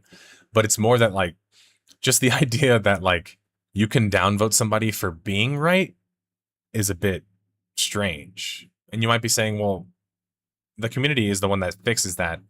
Sadly, they're not. Because if the community is also not educated or is angry or doesn't like somebody, then they can just downvote something for being right as well. And, I mean, shit. To give you some examples, there was a post on mmorpg subreddit one time and people were talking about like something about like some particular like historical point. And this was like years ago. This is when I stopped actually like posting here seriously. And I remember I came in and I had this big ass post. It was like one of those classic like forum posts because I come from the forums back in the day. And it was me literally like explaining the origin of like a particular like mechanic. And somebody like under it was just like, man, this shit's wrong. Like, this game's more popular. This concept's better. And that's why this game is more popular. And it was just like somebody using like a popularity argument to like argue my actual like historical and logical argument. And I remember just being there and sitting there and being like, okay, so like you guys aren't actually like trying to have a discussion. Because if you were actually trying to talk with someone like me, you might first ask me, why is it that you feel that way? Why are you saying that? What information have you garnered or gathered? What sources make you think that way? Instead, it's just somebody feeling like, I don't like the way this makes me feel. It's wrong. And you're like, wait, what does not liking me or not liking your feelings have anything to do with what we're talking about? It's like, if we're talking about something literally, like, for example, I had a post that was downvoted. I remember these because they're all things that are literally true that end up getting downvoted, where it's like, if I'm having a discussion with people, even if they disagree with me initially, I can likely get them to get onto my side because they see where I'm coming from my position, right? Because I'm making an educated argument. For example, when I tell people that, did you know that Final Fantasy XIV was originally designed for the PS4? Like, are people confused by that? Are people surprised by that? Does anyone here doubt that? Like, because I could show you literal evidence of the initial build of the game, the 1.0 version of the game, and how it was literally first tested, first ever on console. If you're testing something first on console, does that mean that it was made for PC or made for console? If the framework is being PlayStation, then PC, is PC the main platform or is PlayStation the main platform? This might surprise you guys, but Final Fantasy XIV is a PlayStation game first. And every Final Fantasy online game, including, you know, the two that came before it, because there's technically another one, are all PlayStation games. And were exclusives. Like, Final Fantasy XI became a PC thing later on, right? But the PlayStation was the main way everybody was playing it when I got the game. So I think that Final Fantasy has accomplished something very successful. It's managed to have a PC and console audience and kind of have them merge in a way where they never felt like it was separate. When in reality, Final Fantasy's audience has always been PlayStation first. They're a fucking Sony product. Of course, it's PlayStation first. Like, it's just weird that me pointing that out is like a controversial thing or would like hurt someone's feelings. It's like, huh. Well, the original Final Fantasy XIV is what I'm talking about. 1.0 is a PlayStation game, right? That was then ported to mobile, or sorry, mobile, to PC. If you're arguing what is the difference from that to RR, RR is a redone version of 1.0. Some people have this weird view that it's a new game when it's not. There are many things that were still in the game in 1.0 that existed in 2.0. There's also even classes and things like crafting, and some things are literally the same. Now, some things existed before, but they widely changed them.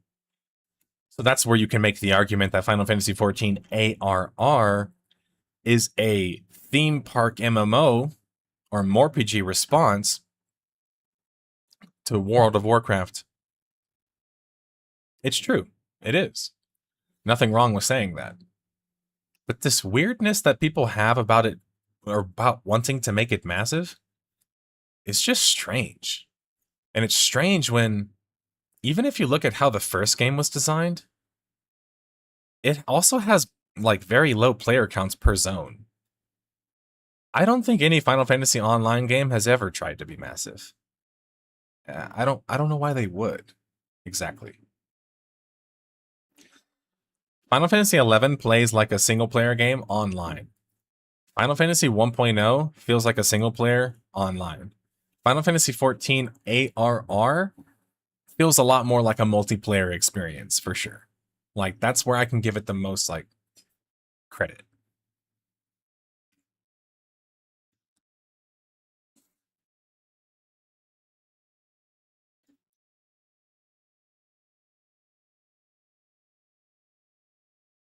The PS3 was already 4 years old when Final Fantasy 14 1.0 came out.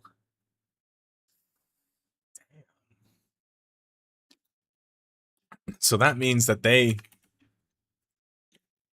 basically released it and then within 1 year ported it to PS4. And then, oh no, they didn't port it to PS5 until much later. Well, I guess you could play it on PS5. You know what I'm saying? But that is interesting to think about. I never thought about that. That they actually first released for PS3, then ported immediately within almost under a year to PS4. Which kind of shows you PlayStation obviously mattered a lot to them, but I didn't realize they ported it that fucking fast. That's crazy. Did anyone else ever notice that?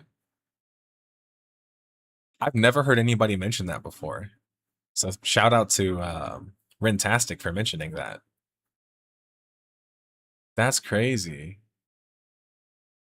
So these are full ports, like, released for that console optimized. Having 3 of them is nuts. PlayStation 3, 4, and 5. Damn. I think that also speaks to probably why they had so much issues with their first version of the game, right? Because that thing was a PS3 version. Fucking hell.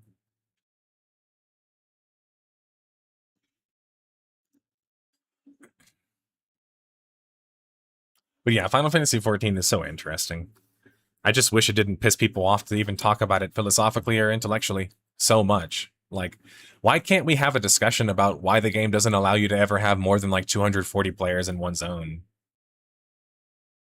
Like, is that like taboo?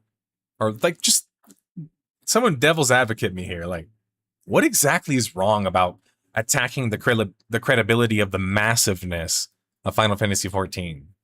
Like, what does it take away exactly? I literally cannot explain it, so that's why I'm asking for like a fucking steel man here or some shit, or devil's advocate. Like, what actually would it take away? And I know you can give me an emotional argument. I don't want that one. Like, try to give me something super like logical, like, you know what I'm saying? Like,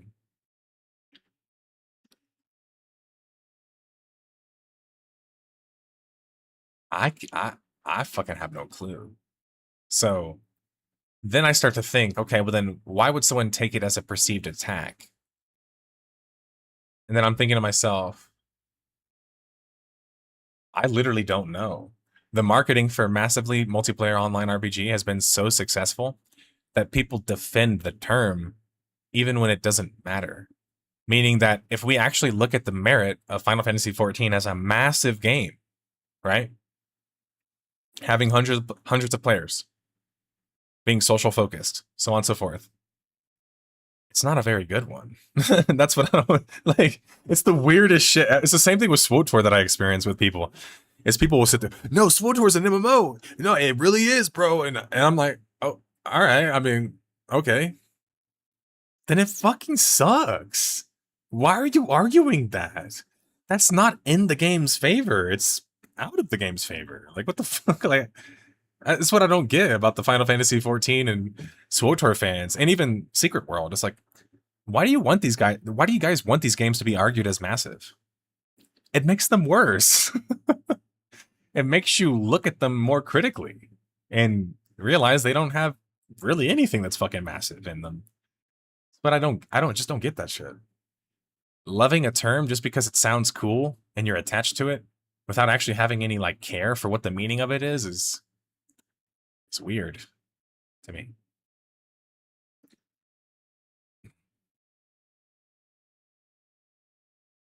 Yeah, it's like I was explaining to people last week, Mr. Zero Sense, about Guild Wars 2, where I'm like, I don't feel like people give Guild Wars enough credit for inventing channeling as a system. And then I also talked about how fucking ass it was, because whenever it would be ass would be whenever you're trying to actually like play with other players. And they would literally be in a different instance and then you couldn't match with them. I think Final Fantasy 14 players don't know that instancing exists in their game. Because you can't choose your instance. You can. But did you know that there's actually like server zone caps? Again, my honest answer is I don't think most people know this about the infrastructure of Final Fantasy 14, because guess what? They don't want you to know. That's the point. They want you to think it's fucking massive and all these players are all playing concurrently in the same zones and all interacting. They're not. They don't want them to. Yoshi P has admitted this. He literally said, thank God they're not all, you know, having to interact with each other and stuff like that. Because we don't have a game for that. We have a game that's stay and wait for the next content to come, finish it, and then wait for the next content to come.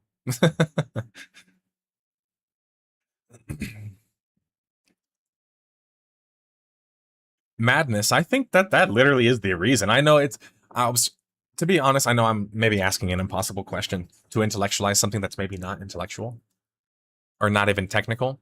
But I was trying to do it because I'm trying to just look past the whole, oh, they're just being mad, you know, or they're being sad. Like, because then I sound like a fucking idiot saying that kind of shit. But the truth is that, yeah, the vast majority of like, it's a MMO arguments are purely emotional. Nobody cares about the historical relevance or what any of the terms actually mean. Nobody cares what the game actually contains, like why it would be considered that or not. And then third, people can't get the whatever is in their mouth out of their mouth because they feel like their favorite game or like girlfriend is getting insulted for some reason. And it's like, why?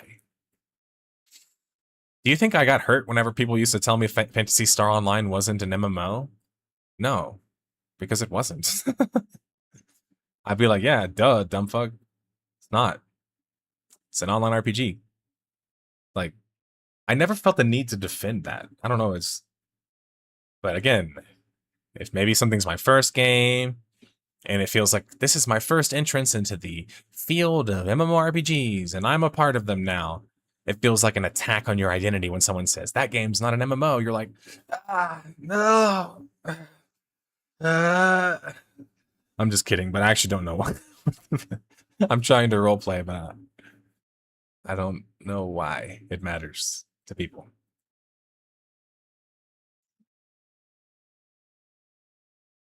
They didn't notice it until Stormblood? Ah, good points. Oh, that's when players can choose between instances? I didn't know that.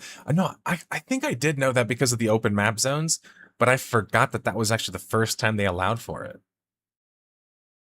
And yes, Mr. Zero Sense is right. People don't remember that at launch, that the reason they did that and even made it even more sectionalized was because the performance was so fucking horrible. The game was not functioning correctly.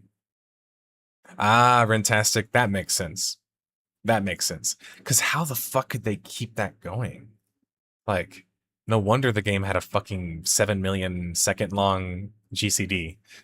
Because it was PS3.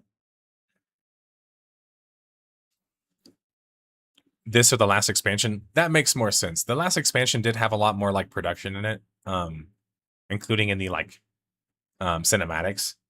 So interesting, very interesting.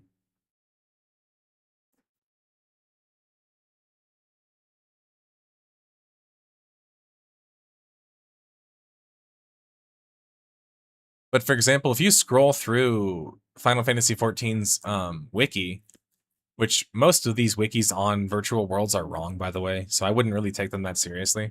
And if you think I'm lying, I'm the one that corrected the Neverwinter Nights online, or AOL, like, wiki. And I did it by literally dropping my credentials on the fucking table in my edit and saying, hey, if anyone wants to challenge me, just fucking, like, message me. We can discuss this stuff. I can even call up the experts. We can put them on call if you think this shit's wrong. And they immediately left my edit in. The problem is I don't have the fucking energy and I don't get paid to do that shit. So maybe I should ask my community to fucking help me. But, like, yeah, some of this stuff needs to be fucking corrected because some of this shit is just wrong. Like, if you go through here and just look at, like, mmorpg, look up the term, in the actual design of the game, it's never actually mentioned what that means. Isn't that funny? Literally, it just, the only time Yoshida ever references it as an mmorpg is as a marketing term that he uses in the Western market. Meaning, in design, there's no mmorpg in design. I'm not. You don't go through here and see, and then the here with the da-da-da here.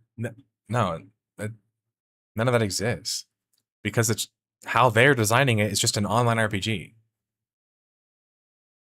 They weren't thinking about making massive zones, which is why they don't have any.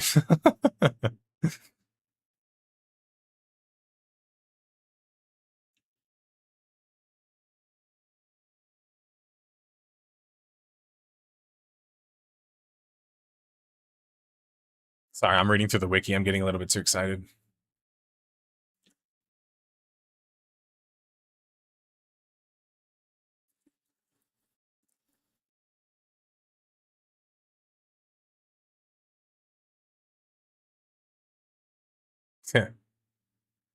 Man. I'm surprised they supported it for so long. Me too. Me too.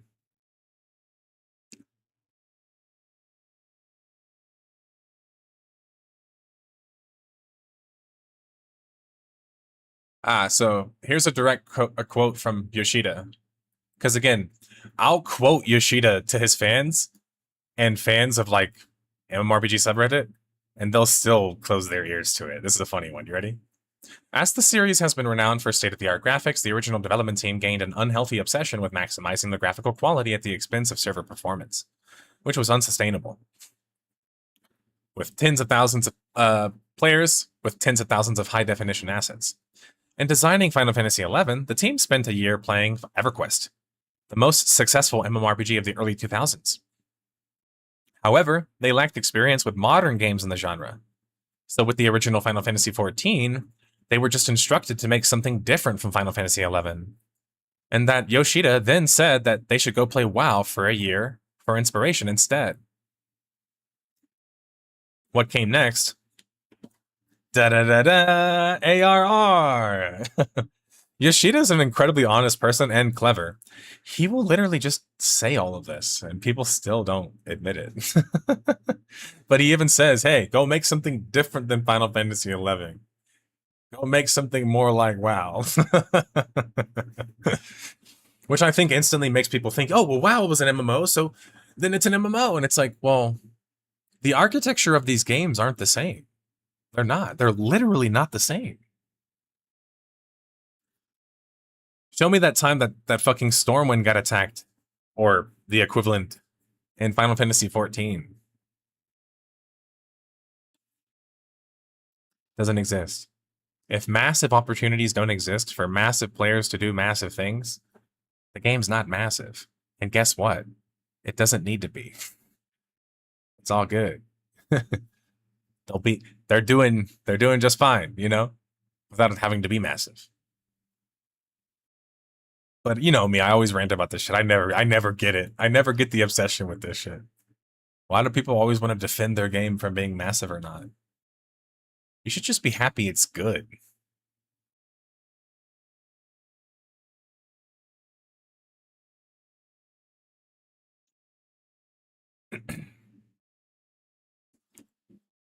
I'm scrolling through trying to find some other fun things to respond to, but most of them are just like small little news pieces, to be honest.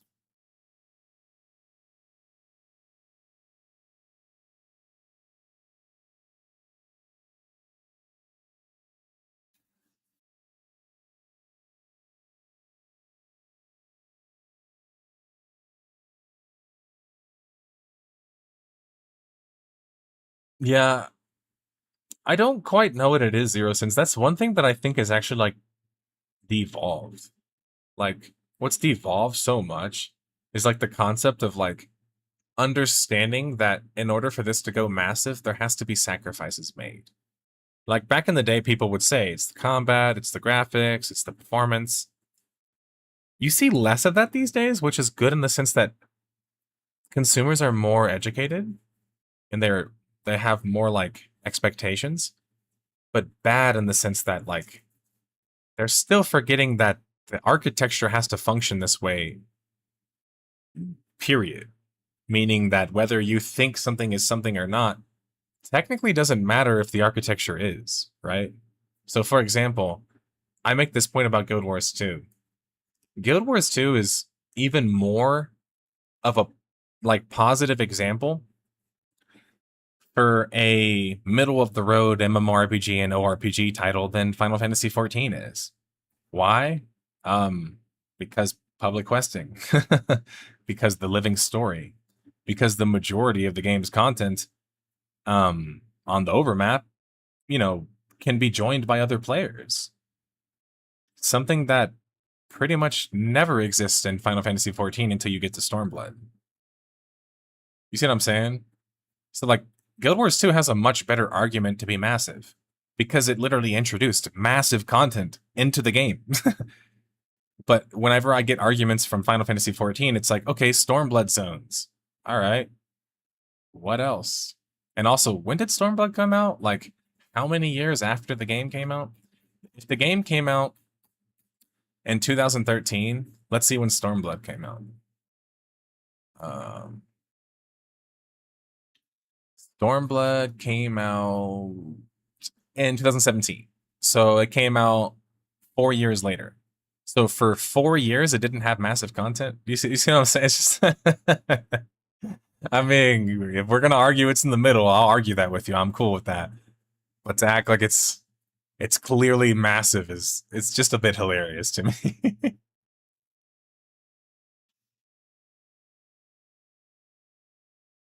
I think you're putting way too much thought into this massive thing. I'll be honest, I have no idea what that means. The genre is incredibly deep and complex. I think it requires a lot of thought. And massive as a modifier is the only thing that's unique about the genre. Literally, it's the only thing unique. It's not persistent world. It's not. It's not playing with other players. Why would it be that? It's not playing online. No. Those genres already existed. So what is it? It's massive. What does massive mean? Well, you can get mad at Richard Garriott for never actually like properly quantifying it. But over time, we filled in the blanks. And we filled in the blanks because we realized it wasn't just a marketing term. It was a technical term. MMORPG meant more than 255 players. An amount of players that you will never, ever, ever, ever see in Final Fantasy 14. And I just think that that's just that should give you some pause. If you don't care, cool. The game's still fun to you, doesn't matter. It doesn't change anything. But when people dismiss it, it makes me question their motive and also question their intellectual curiosity. I mean, this is my field after all, right? Like, this is my industry. I work this. I live this. So of course I care about it a lot. Final Fantasy 14 now is where most MMOs were 10 to 15 years ago, at least content world-wise. Everything is still sadly instance, but I assume it's code engine limitation as always due to technical debt. I mean, the majority of the game was built that way already. So I disagree with you. I think that them going in the way that they went with Stormblood was them actually changing things up. I actually think it's one of the best expansions. And I know I think, Endwalker is Endwalker the one that people love more? I think Endwalker's the one that people love more, right? But I actually think that Stormblood is the game's best, like, online RPG MMO expansion, if you will. Because it's like the only thing MMO in the fucking game. Anyway. Yoshi P did mention how the engine limitations are starting to be an issue. Well, so are the skill levels. He's talked about that too. That also makes people, feelings get hurt and stuff, but Like Yoshi P has admitted before that he thinks that he's deteriorated the skill level too much to where now people just expect everything to be so easy. So he's in a weird spot where he has technical limitations for why he can't make things better, and he has mechanical limitations for why he can't make things better. Look, I've said this before. My hunch is that he's tired of working on Final Fantasy XIV. Hence why he went and worked on 16. And so on and so forth. Okay, so was Shadowbringers the most popular? I couldn't remember if it was Endwalker. Oh no, Shadowbringers is the one with the big story. My bad.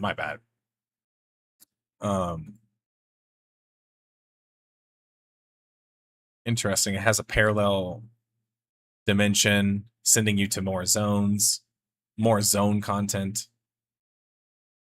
Yeah, really, I think it's the best. So Shadowbringers did add a little bit more zone content. That's good to see. I mean, they probably realized it was so fucking successful for them that they did it, but the problem is that that's a double-edged sword. You start adding more content like that, it's expensive and it takes fucking forever.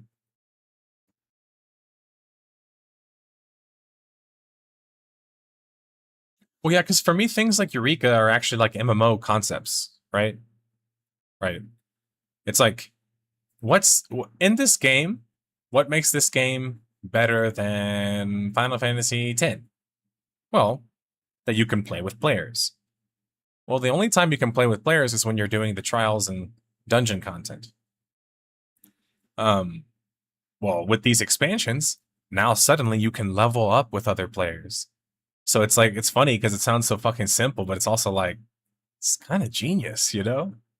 That's the thing about ARR and Final Fantasy XIV in general is I love talking about it.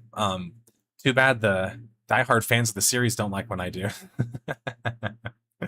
Because I don't just apparently fap about it endlessly or talk about it in like some mythical way that they do.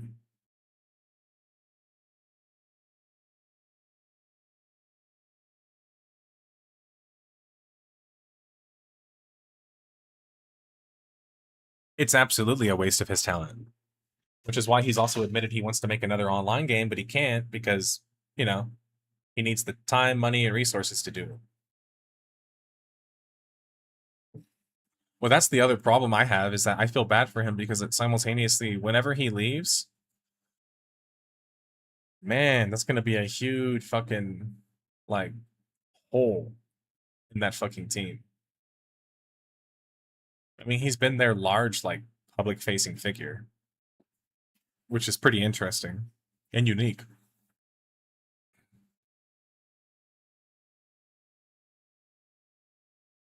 But yeah, just, you know, to reiterate, people, it's not about thinking too much about something. It's about, like, architecture works this way or it doesn't work this way. So meaning either it allows for hundreds of players to play in a zone or it doesn't. Now, there's going to be some examples, like I said, like Guild Wars 2, which has tons of instance content, channels, and the like of it, but also has open world zones that you can go and fight people at. You know, it's kind of like this, like, I think, beautiful mix of the two genres. And I really hope that 3 is more of that and doesn't try to go more massive. Because if it tries to go more massive, I'm going to flick off every single one of you massive fucking sympathizers and jerkers. I'm just kidding. But seriously, I'm going to blame you guys that always talk about that shit. Because Guild Wars 3 does not need to be massive. Stop making games fucking massive. God damn it. Seriously, I will fucking rage at people if that shit comes out and they're trying to make it massive. I don't want it to be. Not everything needs to be. Guild Wars 2, Guild Wars 1, perfectly fine with just 100 to 200 players. Don't need more than that. These are mag numbers. These are fucking Battlefield 2042 numbers. They work just fine in that game. Please stop fucking making shit massive. God damn. Because that's the other thing is people think, oh, so you would just want Final Fantasy XIV to be more massive? I mean, at this point, no. It's a little late for that, right? Like, if Stormblood was like their second expansion, and they started adding more zones then, maybe I'd make more of an argument like that, but the game is a fucking theme park, and there's nothing wrong with that. That's fine. Just like SWTOR is. But if you motherfuckers turn Guild Wars 2 into some giant, empty, fucking massive experience, I'm gonna be so pissed. And I'm talking to you, ArenaNet, too, damn it. Don't you agree, Zero Sense? Like, who plays Guild Wars 2 or Guild Wars 1 and says, you know what? Let's make it bigger. Like, bigger maps. More shit to ignore. And teleport to. It's like, what the why? That's not what Guild Wars 2 players want. We just want more activities to do and have fun and play fun classes and blow shit up, and you know, that's what we want to get active, you know? Fucking running around massive zones and shit, bored out of our fucking mind. Hell no, I don't want that shit in Guild Wars. Fuck no. There. You see, it doesn't bother me when something's not massive. I'm cool with it. And I'm arguably one of the biggest Guild Wars fans you guys know.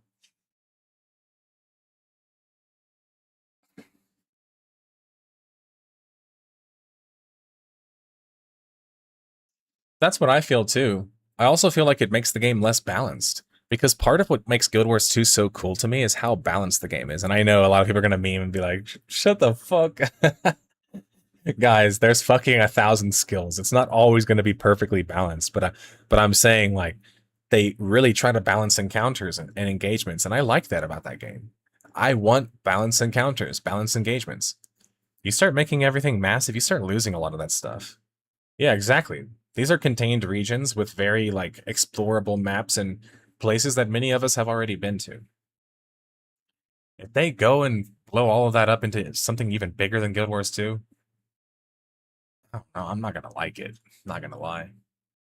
And you might ask, and I'll end on this because I'm gonna go. You might ask, okay, well then how are they gonna do it?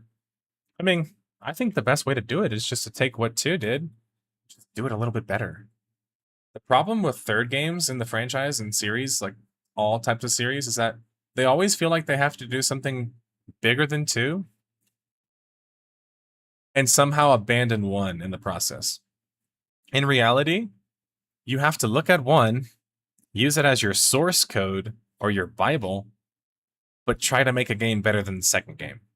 Because that's what people are going to expect from a third game, right? And I think actually, like, let's think of movies for a second. Even though The Fellowship is my favorite Lord of the Rings movie, Return of the King is a great movie because it does exactly what I just said. It tops the action of the second movie while also expanding into the darkness and kind of more like philosophical shit of the first movie, right? That's how you make a third product good. Look at Resident Evil 3. There's so many different examples. Like, I'm sure you guys, if you could shoot some in chat, give me some more examples off the top of my head. I'm a bit brain dead, but like, the best third, game in a series is the one that evolves in the second game, but doesn't lose sight of what made the first game, because that's the identity of what the game is. So I'm going to give you guys my pitch, and I've talked about this before, and I keep putting it off. I'm sorry, but I want to do a video with Mighty Teapot and maybe a couple other like personalities in the Guild Wars community, or pros, and raid champs, and just people who have a big opinion and are clever, basically. I want to have a video with them where we're all going to sit around in a round table. We're going to talk about what we want for Guild Wars 3. We're going to argue, because not all of us feel the same. Guild Wars 3, or Guild Wars as an audience, is fucking fantastically, like, and I'm not just saying this because I'm a part of it, but it's so unique. And here's what I mean. What if I told you that the most accepting player base in Guild Wars 1 was actually the PvE player base? And that the most hardcore player base was the PvP player base. And that's so funny because the second game is not like that at all. The PvP scene died in the second game. But like, PvE wise, that game is serious business. So what my wish is that for the third game, hey, just enjoy both of those things. You guys know how to make a good PvP game. You've done it already. And you know how to make a good PvE game. You did that twice. Believe in yourself and make a game that does both of those good again. I think they can. I'm not just saying this as some fucking dumb, arrogant thing, like, just make a good game or something. Like, no, like, lean into your strengths of the PvE and the PvP stuff. You guys can do both great. Don't hold back on it. That's what I would say. Next thing I would say is get rid of this fake Trinity shit because you made the game worse by making it harder. Yes, I know players like me in the comments might even argue, yeah, but it's great for me. Yeah, because you're like me. You're like a former, well, I'm a former ex-pro in Guild Wars 2 and was ranked 6 in Guild Wars 1. I know how to play Guild Wars. So yeah, if you give me the chance to heal myself and interrupt your heal, guess what? You did, and I'm gonna win. Because it's a skill thing. How about we do away with that and bring back the monk, like good old times? Right? Preventative damage, which is needed when the burst meta becomes so powerful every time Guild Wars has a new class or archetype introduced. Fuck this up and down fucking teeter-totter of like power. Add a fucking protection monk. Add somebody who can actually prod. And a full dedicated healer. Because that actually is casual. It's more casual to have a healer. And that's weird for people, but I don't know why. Just think about it. If I'm bad at a game, but all I have to do is press 3 buttons to heal my teammates, and I'm bad at a game and I have to press 8 buttons to use my class and the 9th button to heal my teammate or heal myself, what's more likely? That I'm going to heal some people on the healer, or that I'm going to heal myself in the right moment? I could literally fucking roll my face around my keyboard as a healer and I'd heal more. Do you see? Like literally, I could just... And I'll heal more than I would as a person who has a solo heal. That's not good. That's not good because that casual playstyle that could be satisfying somebody's like desire. And to be clear, Gerard, like, I'm not saying being a healer is easy. I'm saying it just happens to be something that a casual player could pick up and be like, hey, I don't need to be Mr. fucking crazy, man. I could just press this fucking button here and I can heal some people. That's how one of my friends, like, she never played like RPGs before. I got her to play Albion Online with me, and she played the staff healer. And for anyone who knows the game, you're gonna laugh because you're like, I know why they picked the staff healer. The staff healer does the thing where you put the heal on the ground and it like AoE heal. So it doesn't take any skill to click on anybody at all. So she loved playing that class because literally she could just heal people that were next to her. So she just had to stay near people and heal. Think about that playstyle. Doesn't exist in Guild Wars 2. That's a massive amount of players. That's the Overwatch fan base. No, I'm just kidding. No, but you see what I'm saying? Like, how many Overwatch players are support players that never DPS? Or I know so many of them. Imagine if they could play Guild Wars 3 because they could play a fucking Mercy class or a healer. That's my big pitch for Guild Wars 3 is fucking bring the Holy Trinity back, please. It exists for a reason. When it doesn't exist, that the Holy Trinity brings in more numbers, and that's usually always the problem.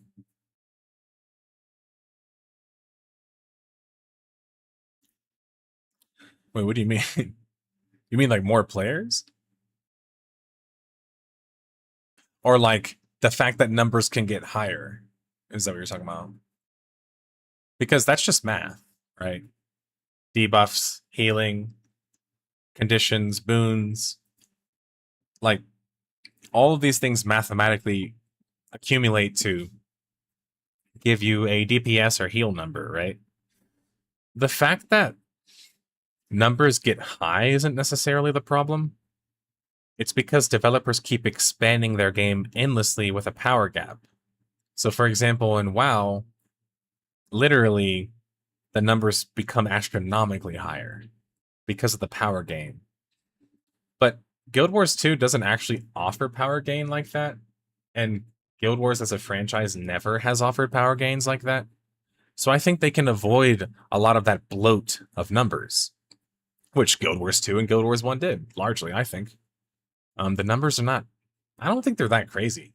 Meanwhile, when I'm playing fucking WoW these days, it's like, I can hit someone for 20k. It's like, what the fuck does that even, how do I even like fucking frame a reference for how much hitting someone for 20k is? You know what I'm saying? Like, God, did you guys play during fucking Kata? People had like 110k HP. It was like, what the fuck?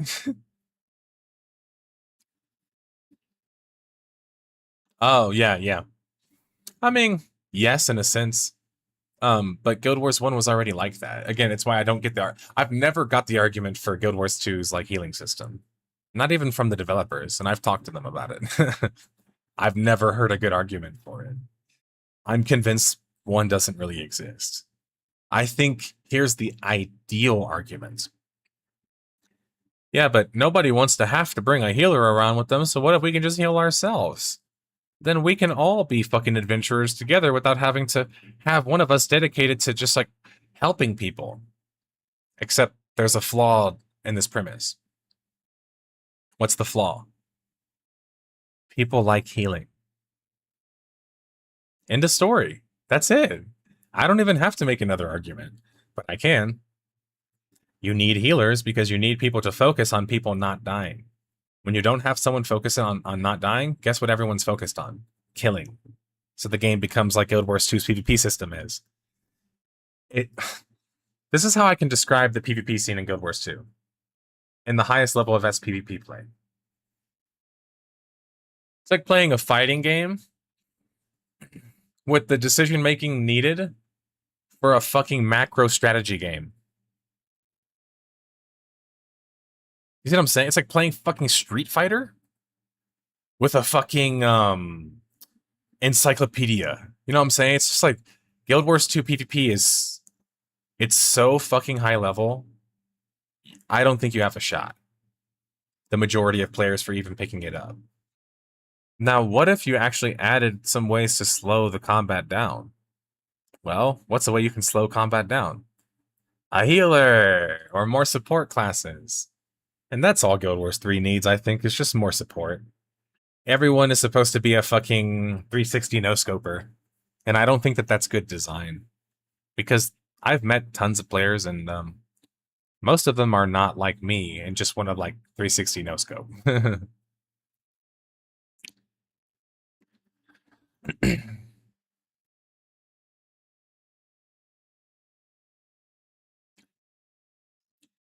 How did Nerdslayer Studios afford to bring Jack Harlow on stream? Well,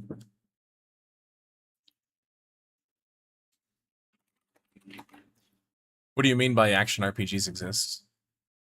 Because they do exist, but like a lot of them, for example, if not almost every single like ARPG I can ever think of in history, is not built around playing in a party. That like, unless we're going to argue the Japanese ones, they are. But like Western ARPGs, does anyone actually think that they're like party focused?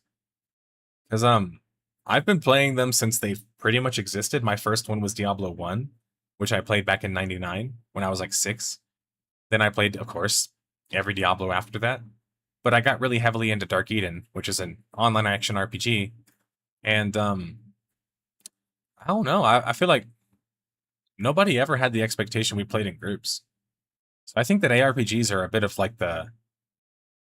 For example, if you try to like look at Guild Wars, you know what, Rentastic, actually you make a good point. Maybe that was the onus for why they went in that direction. To which I would respond with, what a fucking dumb decision. I fucking hate it. Please don't do that shit. No, but I think I get what you're saying. Yeah. I mean, how long have you guys played co-op in Diablo? Or like games like that? I'm gonna be honest with you guys. I play with players like 99% of the time I play an online game. And I think I've even played ARPGs more solo. Isn't that just kind of normal? You know what I'm saying? Like, I kind of feel like we're used to playing on our own. And if you're used to playing on your own, well then of course you should be able to heal yourself or have a way in which you could heal yourself easily. Like a vampire can. In Dark Eden, you can suck people's blood. That'll heal you to full. Well, it depends on the monster's like HP and level, but you see what I'm saying? So I get what you're saying, Rinsastic, but I guess my argument is that's probably why I hate it. And maybe that's why I couldn't see it. But I mean, I think that's a fair point. Like, maybe Guild Wars 2 was, hey, let's make Guild Wars 1 more like an ARPG. I think it makes the game make a lot more sense if you think about it. But then I simultaneously ask myself, while I see why they did that, because they never wanted to be the massive game, that was their whole marketing for the first game. Maybe they felt that that was like the only direction in which they could go in, and then simultaneously tried to pull it out and do like the more D3, D4 style events. More D4 style events. You know, there's something there, right? There's definitely something there. I guess my problem is that you have such a good PvP system and grouping system. Why would you want to go ARPG too much when those games are pretty ass at those things? So this is giving me some food for thought, because yeah, now I am kind of thinking maybe Guild Wars 2 really was them trying to make it an ARPG. It's probably why I don't like it in some ways, and I do in other ways, because I like ARPGs.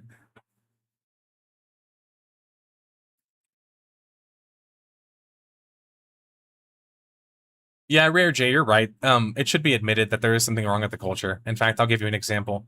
Rippy is one of our longtime members of the Discord and channel, longtime supporter, very clever guy. I think his ass take is in this discussion. I think he has an ass take. He always tells me and tells other people that he thinks that classes like that are support classes like that, are not fair, because essentially they'll become needed to be bringed with you. And since everyone has or brought with you, and since everyone has an expectation you have to do a million DPS, it's not fair. I reject that. I reject that because the Enchanter is the most important class in EverQuest and was required to bring along with you. But that's the whole fucking point. They don't do shit elsewise but buff people. So I think that some classes should literally be the best at buffing. Why is that any different than being the best DPSer? Or the best tank, right? Like, yeah, one guy tanks the best. Why can't I heal the best?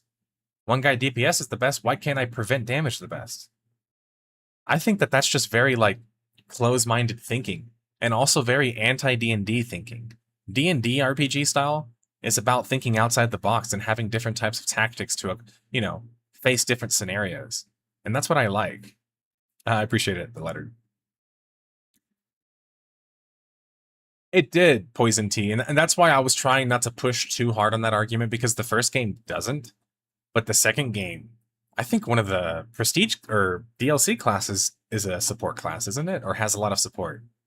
And, for those who've played Diablo 3, there's a buffer in that game. Diablo 4, I'm trying to remember isn't there a tank in Diablo 4? That has, like, support abilities?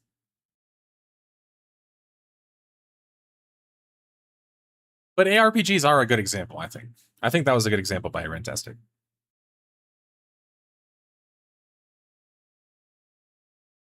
A pure healer kind of has to be offset by an additional DPS, which is why we have 4 to 5 man parties in MMOs and not 3.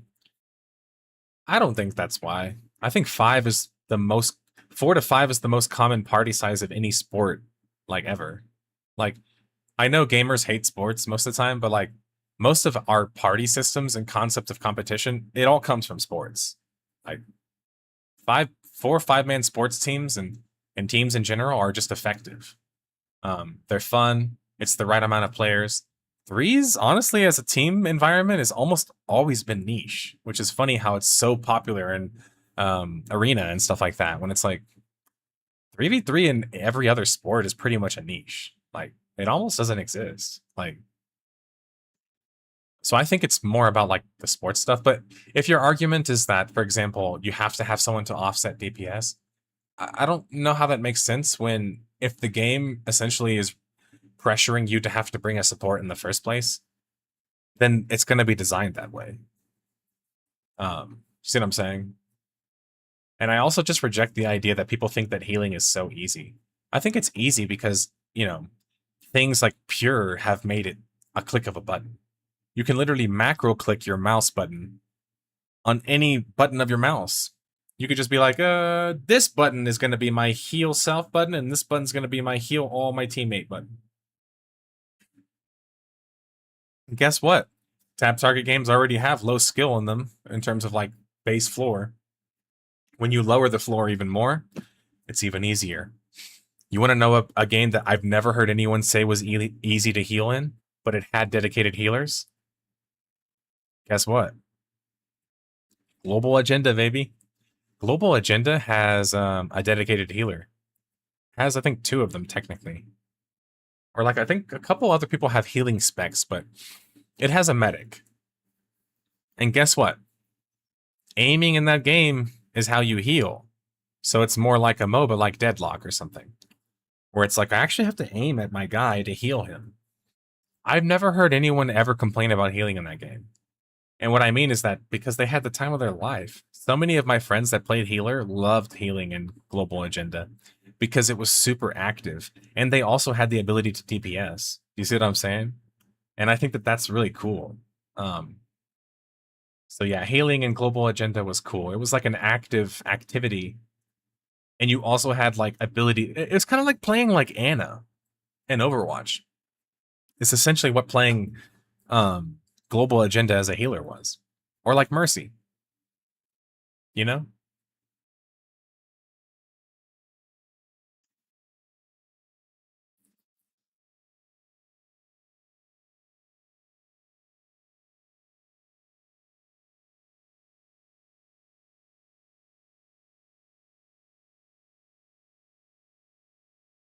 But see, like, even your premise here, I just rejected, Rintastic. You say it's more about not being bad at the game. Losing a dungeon with a healer still means you're bad at the game. Like, healing is a skill, and keeping parties alive is a skill. I don't know why people reject that. Maybe it's because, like, so I've told this origin story before, but you guys know it. Every one of us here has, like, origin stories for some of our friends. Either we still play with them or don't.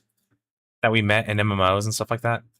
And one of mine is a Korean guy by the name of, well, he was Korean American. And his name was Asai. And Asai, I met Asai when I was in a multi-gaming guild with a bunch of guys that were like essentially old people who never PvP'd. And so when I started playing with him, I was like, this guy's fucking good. The fuck? Like, he's such a good player.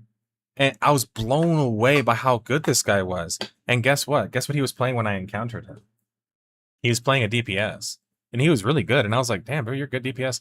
And so I'm starting to DPS. And I'm like, damn, bro, I'm not getting any heals. And he goes, oh, I love playing healer. He's like, I'll heal you. I'll pocket you. I'm like, oh, okay. Starts pocketing me. 30 kill games. Like when I would play Warhammer Online. We'd have like 20, 30 kill scenario games. And he would have like 100,000 XP because he would do that glitch where you would heal out of party. So you would get more XP. But anyway, when I encountered this guy, I was blown away by him. Okay? You want to know a funny true story? I was playing SWTOR with him, and we were in a PvP guild. And at the time, he was not on like the starting roster for healers because he was only level 40. Max level in the game being 50. Now, this is a true story. I remember he sits there, he messaged me in game. He goes, bro, I swear to you, I will out heal the other max level healers. Just give me one game to try it out. And I was like, all right, bro. He was a troll, so like, he was a really funny guy like half the time, but in a nonchalant way. So I was just like, all right, bro, like, let's see what he has to say, like, or what he's gonna do. Bro, he out-healed them. He out-healed the highest level, the guy that had raid gear. That was my main healer. He was out-healing him. And I remember looking at that and being like, how is that possible? Like, and then I started watching the VODs, and he showed me a clip from his point of view. Bro, he was playing fucking Counter-Strike. Like, he was like, looking at everyone, like, fucking clicking all this shit, like, he put someone on guard, he'll move shit over here, boom, have them on the assist. He would be like clicking, like, he was constantly active. He was playing like boom, boom, boom, boom, boom. And honestly, still to this day, he's the best healer I've ever played with. And he wasn't just a good healer. He could stamp people out on DPS. He could tank people. Like, he was just a really good player. But that's why I always defend the whole, like, healers are noobs thing when it's like, I mean, I'm just going to be honest. I don't think anyone in this lobby right now is better than Asai. So I think skill does matter. Like, this is a top level healer that was, you know, raid level healing, arena level healing, pro level healing, you name it. He was the healer. And he loved it. And it fucking blew my mind. I fucking never understood the guy. Honestly, in general, because he was a really interesting guy. But I was just always like, what do you get out of this? He's like, bro, I just love seeing you guys not die. That's what he would say. I just love whenever I'm fighting and you guys are just not dying. I was like, all right. Do I understand it? Fuck no. But I have to respect it, you know? There's skill there, right? Guild Wars 1 healing was the hardest class, but because it was a combination of timing reliant, and that if you made a mistake, you were almost 1000% the reason your teammate died. Which is not how Guild Wars 2 worked. But yes, Guild Wars 1 was like that, Poison Tea. You remember, I'm sure. It's like if your healer got interrupted, miscasted, interrupted their own cast, it was pretty much over.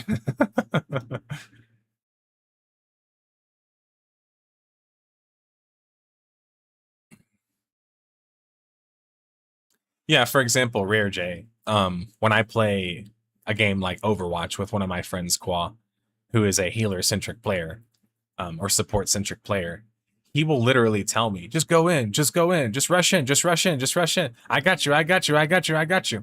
Which allows me as a tank player to literally just run around the battlefield and play aggro, right?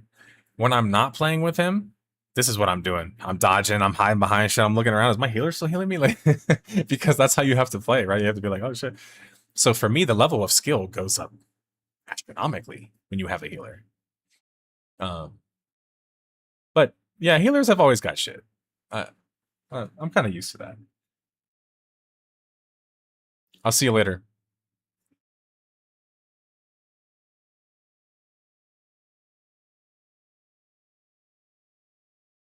But for example, somebody like me, I'm really good at like designing macros and pressing buttons really quickly because I'm just fucking weird.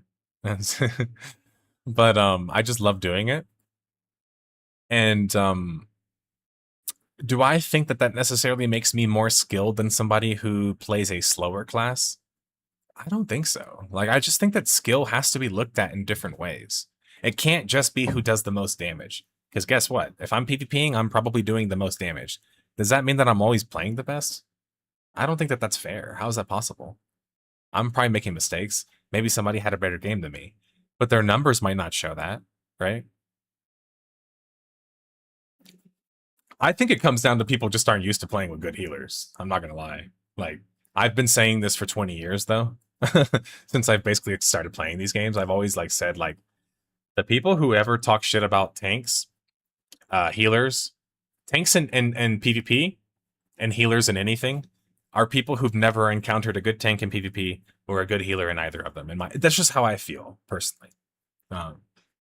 Because, again, I feel like if you have, you change your tune, because those guys are like, being a healer in WildStar was hard as a bitch.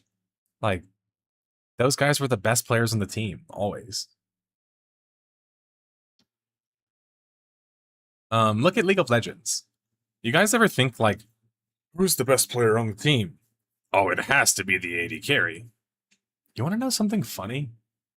Historically, and this is just based off of my research, based off of me watching the pro scene, and based off of, like, observing other people like G-Bay, who do what I do in League of Legends, it's actually not true. The support players, the support or the jungle player, I would argue in League, and feel free to back me up here, guys, is probably the best player 99% of the time. The only exception is probably Faker, right? Like, who else has more impact than a support or a jungle than Faker? Not a whole lot of players. But do you see what I'm saying? Like, being a support or a jungle player at a super high level, you have the most impact. So people think because they do the less damage somehow, because of like MMO logic, they're not as useful. That's not true. It's like looking at a Andre Iguodala from basketball and being like, oh, he only ever gets rebounds and blocks and steals. He doesn't score shit because he'll have like 6-point games or 8-10-point games. I'm like, yeah, he has 14 rebounds. He has like 5 blocks in one game. Like, can you imagine how much impact that is? But if you're just thinking about number go bird, number go up, then yeah, you're going to be like, this guy sucks.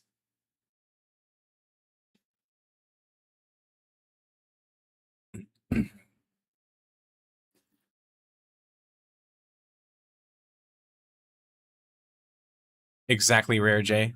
That's exactly how I would defend my friend Asai, because my friend Asai was a total, like, one of the most interesting I've met so many interesting people in virtual worlds. He's one of them.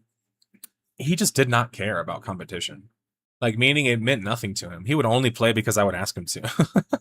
Like, and my friend Quaz, actually, my best friend Quaz is like very similar. They are very good players. They're very competitive when they get into it, but they have zero desire to be competitive on their own. Like, they're not going to like go play ranked or something, or like grind it up or some shit. Like, they're just not those kind of players. Those players are fascinating to me because it's like they only find it fun when they're playing with other people, when they're competing. But like Asai was not a very social guy. He was very quiet. One time I had a guy join my group and he wasn't even a part of my clan. He didn't know who Asai was. And after the game, he was complaining to me in comms. He was like, man, this healer never talks. Da, da, da, da, da. I'm like, this healer I've been playing with for 6 years and he's way better than you, bro. He could probably log on your character right now and beat you with him. But again, people just feel like they could shit talk a healer because they don't understand the skill, right?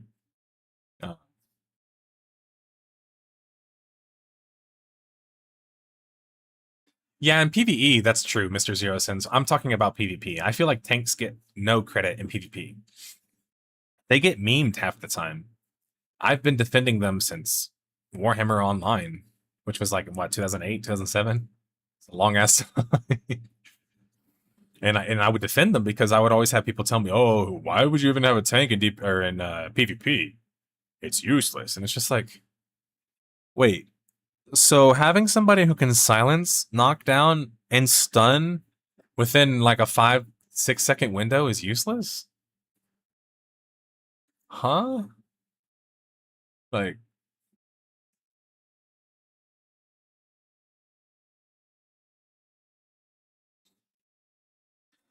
yeah, Rare J, and I think maybe people just don't have the exact experience with it. For example, go watch a really high level like support player, and I think you guys will be shocked from their point of view how aggressive they're playing. Like you see the LCS and shit. It's all like da da boom boom auto boom boom boom. You watch fucking Mad Life or like some like Korean streamer X Pro play, and you're like, this guy has not stopped fighting since level 1. Meaning in Korea they fight level 1 on. They fight the entire game. And you'll watch sometimes and be like, this guy never takes any breaks. When he goes to take a break, he just roams. Like, you see what I'm saying? Like, a good support player is in the shit. They're so active. They're seen as the player who's like a softie who just saves people, but I see them as the person who wants to get in the action the most. Because they want to keep you alive while they're doing it, you know what I'm saying? Like,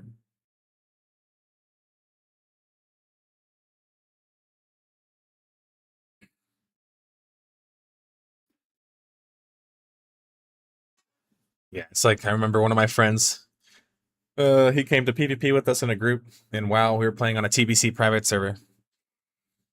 And he goes, yeah, I'm coming to the PvP with my Prot Warrior. And I was like, Prot Warrior? Fucking that shit sucks.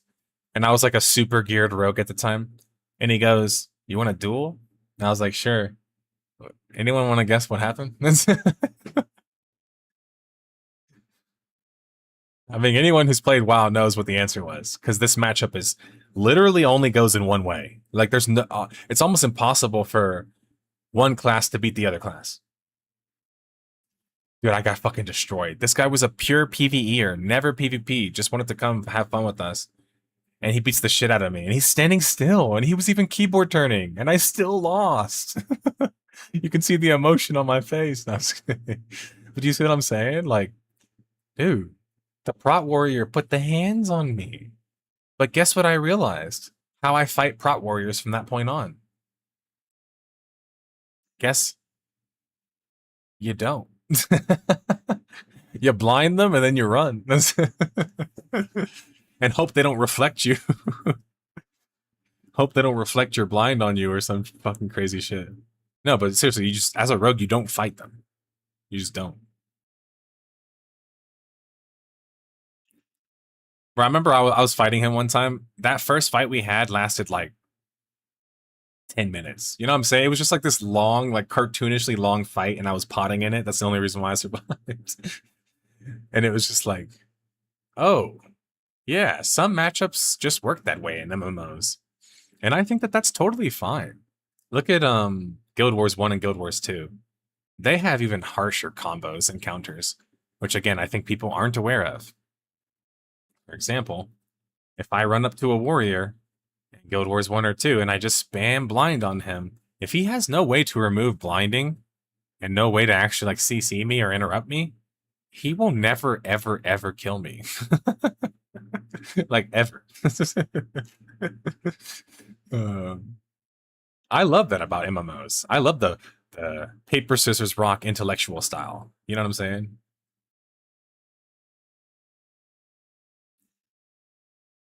Yep. But you laugh about it, but I remember I used to read fucking forum sections and it'd be 12 teen dorks talking about how I don't think it's fair that the prod warrior can beat me when I'm a rogue. I mean, I'm a rogue, so I should be the best assassin in the game. And it's just, I just think that's just not fair. I'm like, I should be able to 1v1 him. And it's just like, first off, shut the fuck up, dude. This shit's so lame. And second off, you ever watch a street fight or a fight in general? You ever see someone lose a fight and you're like, how'd that guy lose? It's called matchups. You ever watch a fighting game and see one particular matchup look like a 40-60 and think, oh, all those guys just suck? No, that's called matchup difference. Like, ever wonder why certain deck matchups in Hearthstone or MTG have 70-30s or 80-20s, which is almost impossible. But you know what I'm saying? Like, some crazy kind of like record like that. There's a reason.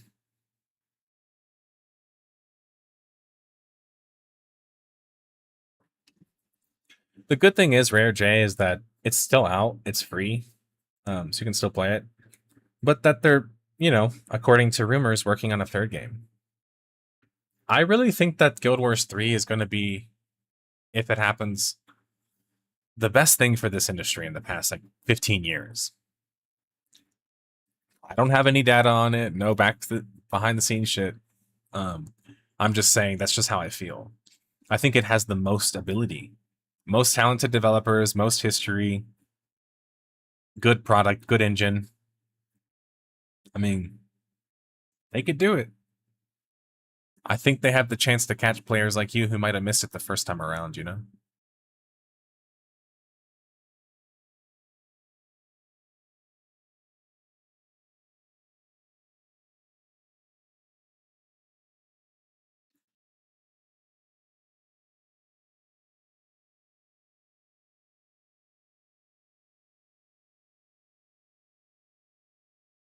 Me too.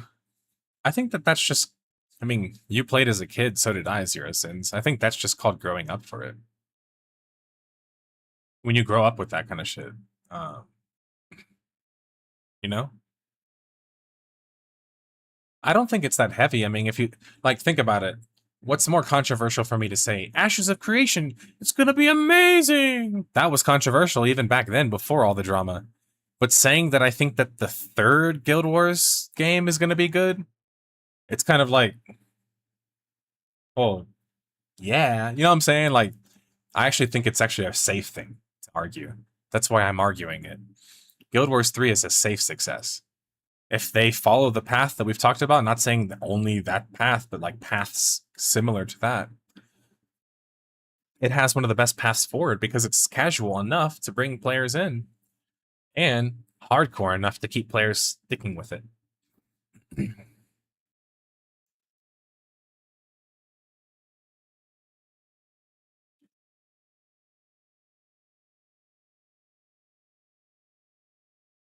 Yeah, Kyler.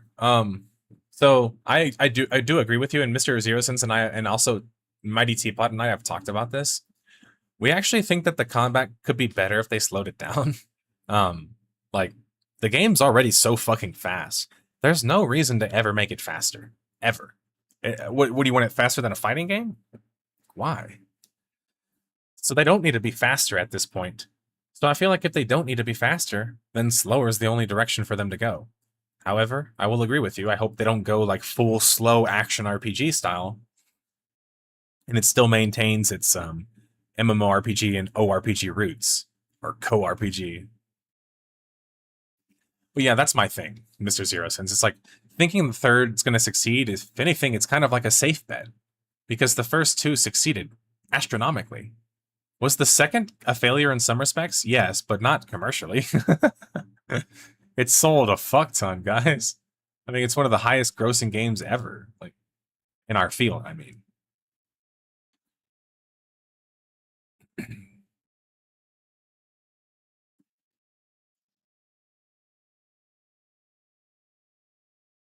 Yeah, and then not to mention that they already have all the mechanics already figured out. Oh, skill progression system? Already exist. Oh, different classes with archetypes that you could change, including with different gear that also changes things? Already exist. Skill systems with templates? Already exist. Casual content right next to competitive content? Already exists. See, Guild Wars has literally everything that you can imagine. So that's why I think 3 is like, it could be just good enough, which is I'm fine with, or it could be obviously more than that. I'm not expecting the more than that. I'm just expecting the good enough. And I'll be happy with that. I also think that people rejected that Zero Sins. As much as many of us talk about Guild Wars 2 being its commercial success that it was, it also had a fairly like fast burnout rate. And I think its burnout rate was related to how hard the game is. And again, anyone who knows me knows I love hard games. I pretty much play hard games almost exclusive. And it's just because I only have fun playing games these days that are challenging me, right? And so, of course, I want a hard game, but why am I not arguing for Guild Wars 3 to be harder than Guild Wars 2? Because it's unnecessary. Why shrink the player base? We want to increase the player base. We want more players to stick around and stick around for longer. And making the combat harder is not going to do that. So I feel like that's obvious. So that's the one thing I hope they don't fuck up about. Because I feel like if they do fuck that part up, it's going to turn the game immediately into a try-hard game.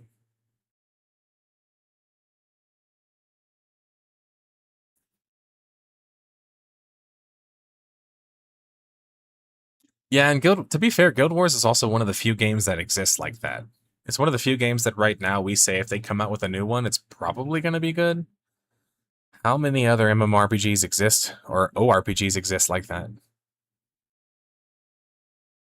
Maybe Phantasy Star Online? Yeah. I think Zero Sins and I could argue Phantasy Star Online. But Dragon's Dogma 3? You see what I'm saying? Like, or some like examples like that? Like,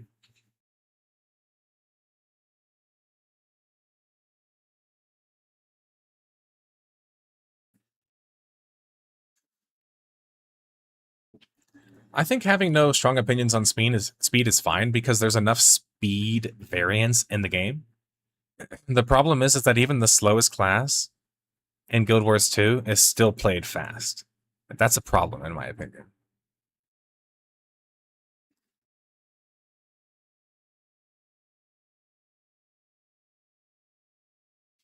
I appreciate that, Andre Brown. So yeah, as long as it's not as fast as a fucking fighting game, I'm good. Fighting games are just... It's too fast for most players, guys. And I fight in real life.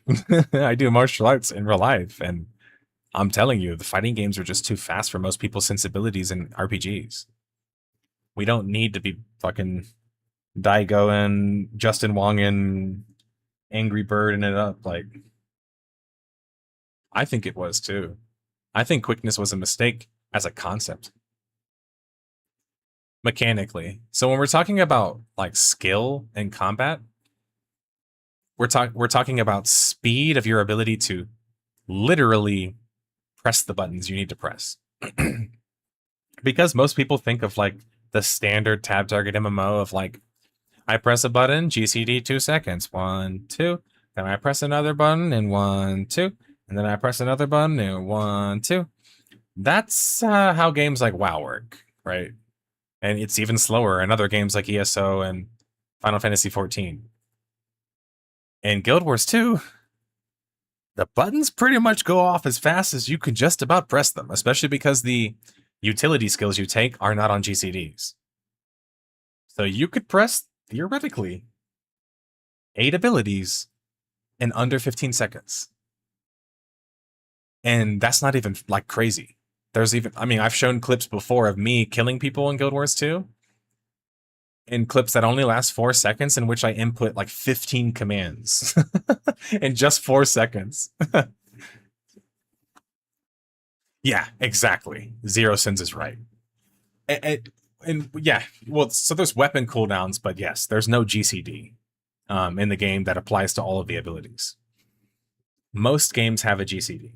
So essentially in Guild Wars 2, you've removed this interface, which slows things down from about 1 to 3 seconds, right? So every engagement, 1 to 3 seconds shaved off of it. Throw in the fact that there's not a lot of preventative damage, healing in the game as well. You shrunk it even more. Now the time to kill in a game like Guild Wars 2 seems like it should be long, right? It's not. Guys, I can show you videos of like insta-kill combos in PvP. You almost won't even believe it.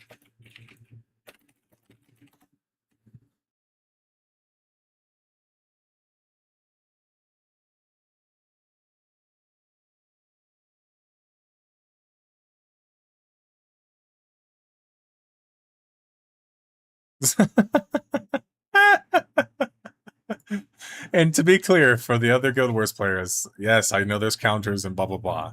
And my point is not that you can avoid this. My point is that this is even possible. You could walk up and kill somebody this quickly. Look, 1 Mississippi, 2 Mississippi, 3 Mississippi. During the GCD of Final Fantasy XIV, you can get killed. Think about that.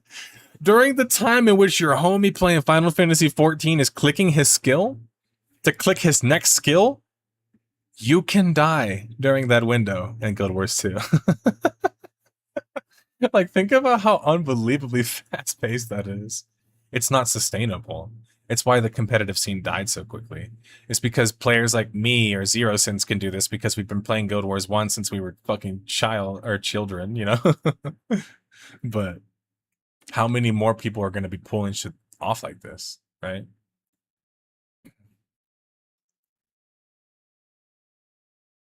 Oh, this is going to be a good one. He's waiting for the stability to expire.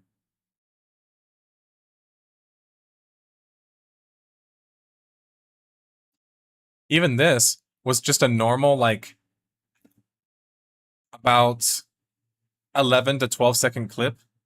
This 11 to 12 seconds, look at how many abilities are on cooldown. 1, 2, 3, 4, 5, 6, 7, 8 abilities.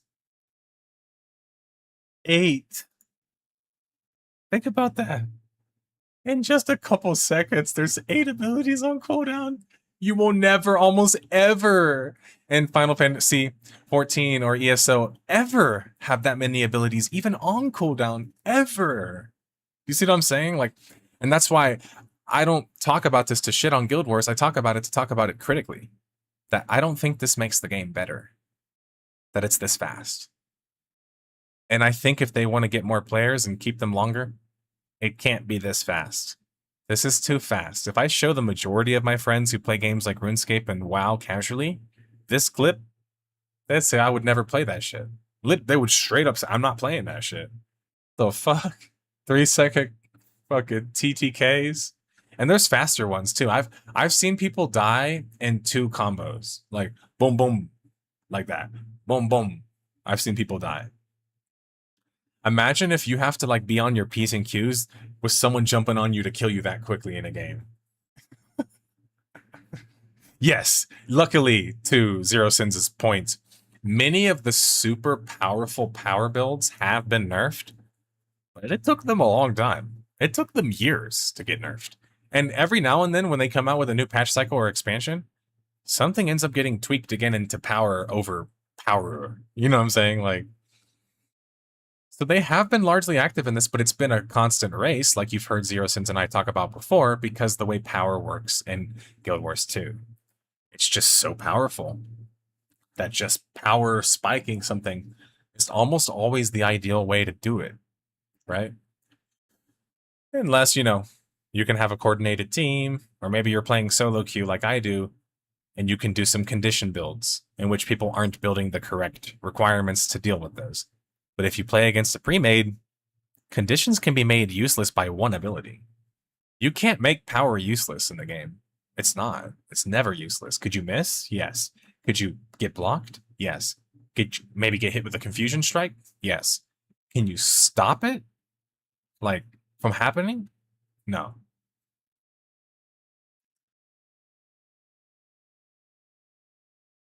But yeah, I'm actually glad we went into the detail on this, because I feel like we kind of talk about it broadly sometimes, Zero Sense, but we never actually like break down the brass tacks of it.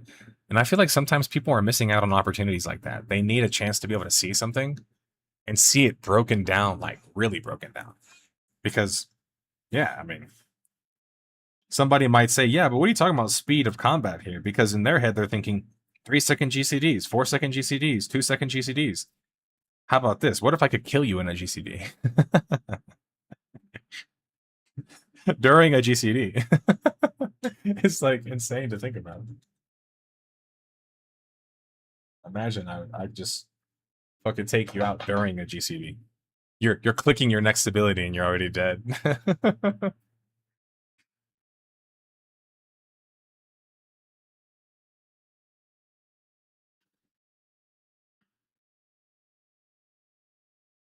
Well, also, like we've talked about before, and I'll leave on this, guys. I gotta go.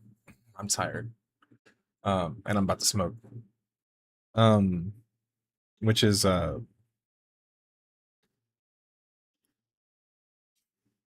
race to the top, always going to be about who can get there the fastest. And power gets you to the top the fastest. Because it's like, boom, big damage. Boom, big damage. Problem with that, as you also acknowledge here, is that there's certain multipliers and mechanics in the game you also have to learn that go along with such a thing. That it's not just about you getting killed quickly because a guy mashed faster than you. It's you getting killed by a combo you don't even know how to stop. And it happens immediately. Do you see what I'm saying? So it's like you don't have any information. You're just like, I just got violated. What happened, you know?